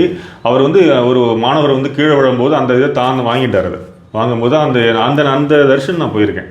அதில் வந்து அவர் வந்து இந்த தோல் அடிபட்டு இது பண்ணும்போது அந்த துண்டு எல்லாம் போட்டிருந்தார். இதில் நமக்கு கிடைக்கக்கூடிய ஞானம் அப்படின்னா, சுவாமி உங்களுக்கு பெயின் இருக்கா அப்படின்னு மாணவர் கேட்குறார். அங்கே படிக்கிற மாணவர், பெயின் இருக்கு but there is no suffering. அதாங்க. அப்போ தான் வேறு உடம்பு வேறு, இதுதான் நமக்கு ரமணர் பண்ண மாதிரி தான் இன்டேக் ஹோம். இதுதான் ரமணர், ராமகிருஷ்ண பரமஹம்சா சேம் தான். ஈவன் விவேகானந்தாவே has got too much of இது இல்லையா, அவருக்கு ஏகப்பட்ட உடம்புல அவருக்கு வியாதிகள் எல்லாமே ஏகப்பட்டது. ஸோ இதுதான் நம்ம அதாவது ஒரு மனிதனா ஒரு இறைவன் வந்தாலும் கூட இந்த மனித உடம்புக்கு என்னெல்லாம் தேவை இதுலோ அதெல்லாமே ஆட்படுறார். ஒரு தடவை பாத்ரூமில் லேசாக வழுக்கு இது மாதிரி, ஏன் சுவாமி நீங்கள் இல்லை அது மேலே காலை வச்சா வழுக்குங்கிற விதியே நான் தான் உருவாக்கும் பொழுது அந்த நான் வழுக்கும் போது வழுக்க தான் செய்யுங்கிறேன். அந்த விதியை நான் மாற்ற மாட்டேன், நீங்கள் தான் மனிதர்கள் விதி நீங்கள் ஒன்று விதி வைப்பீங்க, நீங்களே மாற்றுவீங்கிற மாதிரி. அப்படி கிடையாது. அப்போது முழுக்க முழுக்க மனிதன் எப்படி வாழணுமோ அப்படி வந்து வாழ்ந்தவர்னால அந்த இதெல்லாம் டைஜஸ்ட் பண்ணிக்க முடியல வேர்ல்டு பாலிடிக்ஸால். அப்படி தான் நான் பார்க்குறேன். ஜென்ரலாக ஒரு பேர் வச்சுக்கலாம்னா வேர்ல்டு பாலிடிக்ஸ்னு வச்சுக்கலாம். ஸோ அப்படி தான் தொடர்ந்து அவர் இதாகிடுச்சு. அதனால அவருக்கு எதுவும் ஆகலை. ஸோ இப்போ அதனால் இப்போ பியூரிட்டினால அவருக்கு இதாகலை. பட் ஆனால் இன்னமும் க்ளோரி ஆஃப்டர் மகா சமாதிக்கு பிறகும் கூட அவர் ஏகப்பட்ட மிராக்கிள்ஸ் அவர் தன்னை உணர்த்துறது, ஒளி உடம்பாக சரி, சில பேருக்கு நேர்லேயே தரிசனம் கொடுத்துருக்காரு, கனவில், தியானத்தில். எனக்கு அப்படிதான், எனக்கு எக்ஸ்பீரியன்ஸ் அப்படி தான் கிடச்சிது. அதுக்கு வர அந்த விஷயத்துக்கு அதுக்கு முன்னால் எனக்கு ஒரு முக்கியமான கேள்வி என்னென்னா, அவர் பண்ணியிருக்கிற சில விஷயங்கள் எல்லாம் வந்து சொல்கிறதுக்கு வந்து வார்த்தையே பத்தாதுன்னு சொல்லலாம். அவர் சொசைட்டிக்கு பண்ணியிருக்கிற விஷயங்களும் சரி, அவர் வந்து இந்த சனாதன தர்மத்திற்கு பண்ணின விஷயங்களும் சரி, அதெல்லாமே வந்து அதை உண்மையாக அதை வந்து படித்து தெரிஞ்ச அந்த மாதிரியான விஷயங்களாகவோ அல்லது வந்து பார்த்து தெரிஞ்சுட்டா தான் தெரிய முடியும்னு வச்சுக்கோங்களேன். ஸோ இவ்வளோ விஷயங்கள் அத்வைதா ஃபிலாசபி தான் அவர் சொன்னது இல்லையா? ஸோ ஒருவர் வந்து அத்வைதா ஃபிலாசபி சொல்லக்கூடியவர் எப்படி அவர் தன்னை கடவுள் என்று சொல்லிக்கொள்ள முடியும்? ஏன்னா ஒருத்தர் கேட்குறாங்க, சுவாமி நீங்கள் கடவுளா? ஆம், நானும் கடவுள், நீயும் கடவுள். நான் உணர்ந்து விட்டேன், நீ இன்னும் உணரவில்லை. நீ எப்போ உணர்வு அப்படின்னா நான் சொல்கிற நெறிப்படி நீங்கள் வாழ ஆரம்பிக்கிற பொழுது. அதனால தான் அந்த நவநெறி கோட்பாடெல்லாம் கொடுத்துருக்காரு. காலையில் தியானம், ஜபம், இது மாதிரி நிறைய விஷயங்கள். நான் ஏற்கனவே நான் பேசுகிற மாதிரி சத்தியம், தர்மம், சாந்தி, பிரேம, அகிம்சை. இப்போ நான் இந்த 5 குவாலிட்டியில் நீ வாழ்கிற போது நீயும் இறைவன் என்பதை நீ விரைவில் உணர்வாய். அதை உணர்த்துறதுக்காக தான் நான் வந்திருக்கேன். இப்போ வந்து அவர் இந்த 3 அவதாரம் சொல்கிறார், ஷிரடி, சத்யசாய், பிரேமசாய். ஷிரடியில் வந்து கடமையே கடவுள்னு நான் சொல்ல வந்தேன். நான் கரஞ்சியான்னு நான் சொன்னேன்னா பத்திரிகை பேர், அவருடைய ஆசிரியர் பேர் கரஞ்சியான்னு பேர், அவருக்கு தான் அதை சொல்கிறாரு. சத்யசாய் அவதாரத்தில் வந்து அன்பே கடவுள்னு நான் உணர்த்த வந்தேன். அவருடைய இதுவே ஸ்ரத்தா சாந்தி அந்த மாதிரி தானே சொல்லிட்டு. ஆமாம், இது ஷிரடி. ஆமாம், பொறுமை, நம்பிக்கை, அது அவர் கோயிலில் இருக்கிறது.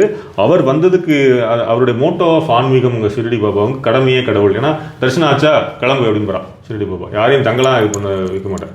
உபாசினி மகராஜ் மட்டும்தான் அவர் தங்க சொன்னது. அவருக்கு அது ரீசன், அவருடைய இது தெரியும் அவருக்கு. அதுக்கு பிறகு சத்யசாய் அன்பே கடவுள் அப்படின்னா, பிரேமசாயி நீயே கடவுளுங்கிற உணர்த்தத்துக்கு வரேன்.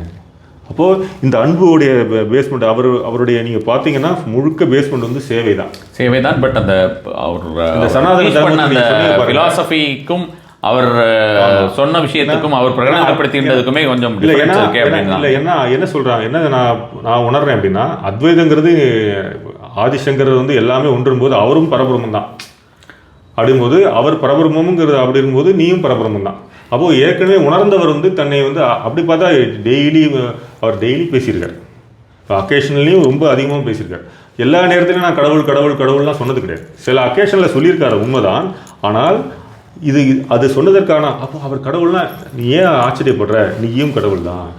அதனால தான் பிரேம ஸ்வரூபலாராங்கிற. ஏன்னா எல்லாமே பிரேம வடிவத்தில் தான் இருக்குது. அப்போ நீங்கள் வந்து இதை வந்து இங்கே பார்க்கறக்கூடியவங்க அது எப்படி ஒரு கடவுள் சொல்லிக்கலாம் போது அத்வைதமே அதுதானே நான் பார்க்குறேன். அத்வைதத்தில் எல்லாமே பரபிரம்மம் தான், பிரம்மமயம் தான் இது. அப்போ அவர் உணர்ந்து அது வந்து அந்த அவதாரம் வந்து தன்னை ஏற்கனவே உணர்ந்து நம்மை உணர வைப்பதற்காக வந்திருக்கிறது. நம்ம அந்த ஸ்டேஜுக்கு இன்னும் போகலை, அப்படிதான் பார்க்குறேன் சில பக்கம். பட் என்ன அத்வைதாவே அதுதான் அதனால தான் இந்த கேள்வியே வந்தது. ஆமாம். பட் அதை நோக்கி இல்லையா பக்தர்களை செலுத்திருக்கணும். ஆமாம். இதில் வந்து என்னென்னா, இப்போ ஒரு பகவான் ரமணர்னு பார்த்தா ஆத்ம சாதனை தான் ஃபுல் அண்ட் ஃபுல். ஆனால் அவதாரம் வரும்போது மாசஸ் ஆஃப் பீப்புளை வந்து அதை அட்ராக்ட் பண்ணும். ஆனால் எல்லாருக்கும் அந்த தகுதி பக்குவம் வந்து அந்தந்த பிறவியில் இருக்கிறது இல்லை. அப்போ முதல்ல என்ன பண்ணுறாரு, அவர் வந்து எல்லாம் ஃபவுண்டேஷன் உருவாக்குறார். ஏன்னா ஏற்கனவே சொன்ன மாதிரி 3 அவதாரம் அது. ஷிரடியில் பார்த்தா ரொம்ப இன்னும் குறைவான பக்தர்கள் தான். ஒரு விஷயம் என்னன்னா, அந்த மாதிரி இருக்கும்போது we should not be in a position to decide அப்படின்ற மாதிரி நான் நினைக்கிறேன். இல்லை, அப்போ நான் கேட்டிருக்கேன் மாஸ் மெடிடேஷன். ஏன்னா அத்வைதம் அப்படின்னாலே அகம் பிரம்மாஸ்மினா அது மிகப்பெரிய இது வந்து மெடிடேஷன் தான். ஏன் சுவாமி நீங்கள் மெடிடேஷன் கண்டக்ட் பண்ணல? சுவாமி சொன்னார் அதற்கான இதுவே பிரேமசாயில தான் வருது. நீங்கள் என்ன பார்க்குறீங்க, தனித்தனியாக நான் ஃபிசிக்கலாக தனித்தனியாக இருக்கிறனால தனித்தனியாக பார்க்குறீங்க. ஷிரடி பாபா தனி, சத்யசாய் தனி, ஏன்னா வேறு ஃபிசிக்கலாக இருக்கிறனால எப்படி. ஆனால் அவங்க அப்படி பார்க்குறவங்க கூட ராமர் தனி கிருஷ்ணர் தனின்னு பார்க்கல. அது வரைக்கும் சந்தோஷம். அந்த ஒரு இது வந்துருச்சு. ராமர் கிருஷ்ணரும் ஒன்று தான். ஈவன் தோ கிருஷ்ண பக்தராக இருந்தால் கூட ராமர் இது பண்ண மாட்டாங்க, அவர் வேறேன்னு சொல்ல மாட்டாங்க. ஆனால் இந்த இதில் வரும்போது அவர் என்ன சொல்கிறார், 3 சாயுமே ஒன்று தான் விரிந்திருக்கிறது. இப்போ நீ சொல்கிற விஷயம்லாம் பிரேமசாயில வரும். நான் வந்து சேவைக்கு இது பண்ணேன். இதோடைய எக்ஸ்டென்ஷன் 2.0 அப்படின்னு சொல்லலாம். செகண்ட் சீசன் நம்ம வெப் சீரிஸ் மாதிரி. அப்போ அதில் வந்து மெடிடேஷனுங்கிறது தான், ஏன்னா அதுதான் இதுதான் last Avatar for Sai Avatar. So அதில் வந்து இது வரும். அதுக்கான ஏன்னா எல்லாம் எனக்கு தெரிஞ்சு நீங்கள் சொன்ன மாதிரி எல்லாமே சுவாமி பாபா சொல்லிட்டேன். சனாதன தர்மத்தில் இது பண்ணி காயத்ரி மந்திரத்தை எல்லாரும் சொல்லலாம்னு சொல்லி ஃபாரினர்ஸ் வரைக்கும் சொல்லி, நான் வந்து ருத்ரம்லாம் இஸ்லாமியர்கள் சொல்லலாம் கேட்டிருக்கேன். நான் நாட்டு இந்தியன் இஸ்லாமியர்கள், அங்கே இருக்கிற அரபு இஸ்லாமியர்களே புட்டபர்த்திக்கு வந்து அது மாதிரியான மிகப்பெரிய ரெவல்யூஷன் பண்ணியிருக்காரு. இப்போ இதெல்லாம் நான் சேர்த்துட்டேன். இன்னும் நான் இந்த நீயே கடவுளுங்கிற அத்வைதத்தை முழுமையான விஷயத்தை வந்து பிரேமசாயா நான் வந்து பிரகடனப்படுத்தி வரும்பொழுது இது எல்லாமே நடக்கும். ஆக்சுவலாக நம்மளுடைய வேதா படியை வந்து பார்த்தோம்னா நம்ம வந்து காயத்ரி ஜபம் எல்லாரும் சொல்லலாம் அப்படின்ற மாதிரியோ ருத்ரம் எல்லாரும் சொல்லலாம்னு தான் இருக்கு. எப்படின்னு பார்த்தீங்கன்னாக்கா உங்களுக்கு வந்து அதுதான் அந்த பிராமணன் அப்படின்னு சொல்லியிருக்கு. பிராமணன் அப்படின்றது வந்து பிராமணன் கிடையாது. அவர் பூனல் போடுறதுனால ஒருத்தன் பிராமணன் ஆக மாட்டான். அவன் அதுதான் அந்த த்விஜா அப்படின்றோம். அந்த ட்வைஸ்பான் அப்படின்ற மாதிரியான விஷயங்கள், மறுபிறவி அப்படின்ற மாதிரியான விஷயங்கள், எவன் ஒருவன் தன்னை உணரக்கூடிய ஒரு நிலையில் இருக்கிறானோ, உணர வேண்டும் அப்படின்ற மாதிரியான ஒரு நிலையில் இருக்க முற்படுகிறானோ, அவன் வந்து அந்த அந்த மாதிரி இருக்கிறவன் இந்த மாதிரியான எல்லா விஷயத்தையும் சொல்லவும் செய்யவும் கடவான் அப்படிங்கிறது தான் நம்மளுடைய விஷயங்கள். அவசரப்படாத, இதெல்லாம் நிகழும். ஏன்னா அந்தந்த காலகட்டத்தில் எப்படி வந்து விவசாயியும் என்னை பொறுத்தவரைக்கும் சாயும் ஒன்று தான். விவசாயி எப்படி காலம் பார்த்து பயிர் செய்வானோ, இன்றைக்கே விதை வச்சுட்டு நாளைக்கே வளரும் வளராது, அப்படியே வளர்ந்தாலும் அறுவடை பண்ண மாட்டான். அதே போல தான் சாயி விவசாயி ஒரே மாதிரி பார்க்குறேன். சாயும் அந்தந்த காலகட்டத்திற்கான எது தேவையோ அது நான் வந்து பண்ணுவேன், பண்ணிட்டு தான் இருக்கேன் அப்படிங்கிறேன். அதனால் அது நிச்சயமாக அந்த இறை உணர்வுங்கிறது வரும். அதுக்கான காலகட்டம் நெருங்கி விட்டது. சத்தியயுகம், அதான் நம்ம தாத்தா சொன்ன மாதிரி கிருதயுகம் வளரட்டும் அப்படிலாம் சொல்லுவார், ரஷ்ய புரட்சியும். அதுபோல் இதுவும் வந்து யுகம் மாறும்பொழுது எல்லாமே இதாகும் அப்படிங்கிறார். சரி சரி சரி. அவருடைய அந்த 100th இயர் அந்த செலிப்ரேஷனில் ஆக்சுவலாக இது வந்து கண்டிப்பாக அந்த கான்ட்ரவர்ஷியலாக அவரை பற்றி பேசுகிறவர் அல்லது அவரை பற்றி புரியாதவர்கள், அவரை பற்றி தெரியாதவர்கள் எல்லாருக்குமே வந்து ஒரு நல்ல அவேர்னஸாக இருக்கும் அப்படின்ற மாதிரியான விஷயம் நான் கண்டிப்பான முறையில் நம்புறேன். முழுக்க முழுக்க சுவாமிங்கிறது பியூர் லவ். ஏன்னா அவர் செய்யாத மிராக்கள் எதுவுமே இருந்ததில்லை. அவர் வந்து முதல்ல நம்ம கேட்குறதெல்லாம் கொடுத்துருவார். ரெண்டாவது நம்மளை அடுத்த கட்டத்துக்கு மனசை பக்குவப்படுத்துறதுக்கு உயர்த்துவர். எனக்கு தெரிஞ்ச என்னோட பர்சனல் எக்ஸ்பீரியன்ஸில் சுவாமி சொன்னது, நீ யாரையும் நோகடிக்காத, யாரையுமே உன்னை நோகடிக்க வந்தவர்களை கூட காயப்படுத்துபவர்களையும் நேயப்படுத்து. இதை நான் ரொம்ப கஷ்டமாக தான் இருக்கும், இருந்தாலும் ப்ராக்டிஸ் பண்ணணும். ஏன்னா நம்ம சுவாமி மேலே அன்பு வச்சுருக்கோம்ல, அந்த அன்பு தான் ஸ்ப்ரெட் பண்ணணுங்கிற நம்ம ப்ராக்டிஸ் பண்ணுவோங்கிறதுனால. ஸோ இது நீங்கள் சரியான கேள்வி, எல்லா பப்ளிக்கும் ஒரு டவுட் கிளியர் ஆகிறதுக்காக மினிஸ்டர் ஹண்டே சொல்லியிருந்தேன். நீங்கள் அவர்கிட்ட அது மாதிரி வேறு ஒரு டாப் பர்சனாலிட்டிஸ் வேறு யாரெல்லாம் நீங்கள் வந்து அந்த மாதிரி? அங்கே ஹண்டேஜியை வந்து இன்டர்வியூ எடுத்திருக்கோம். ஏன்னா ரொம்ப சீனியர், உங்களுக்கு தெரியும்.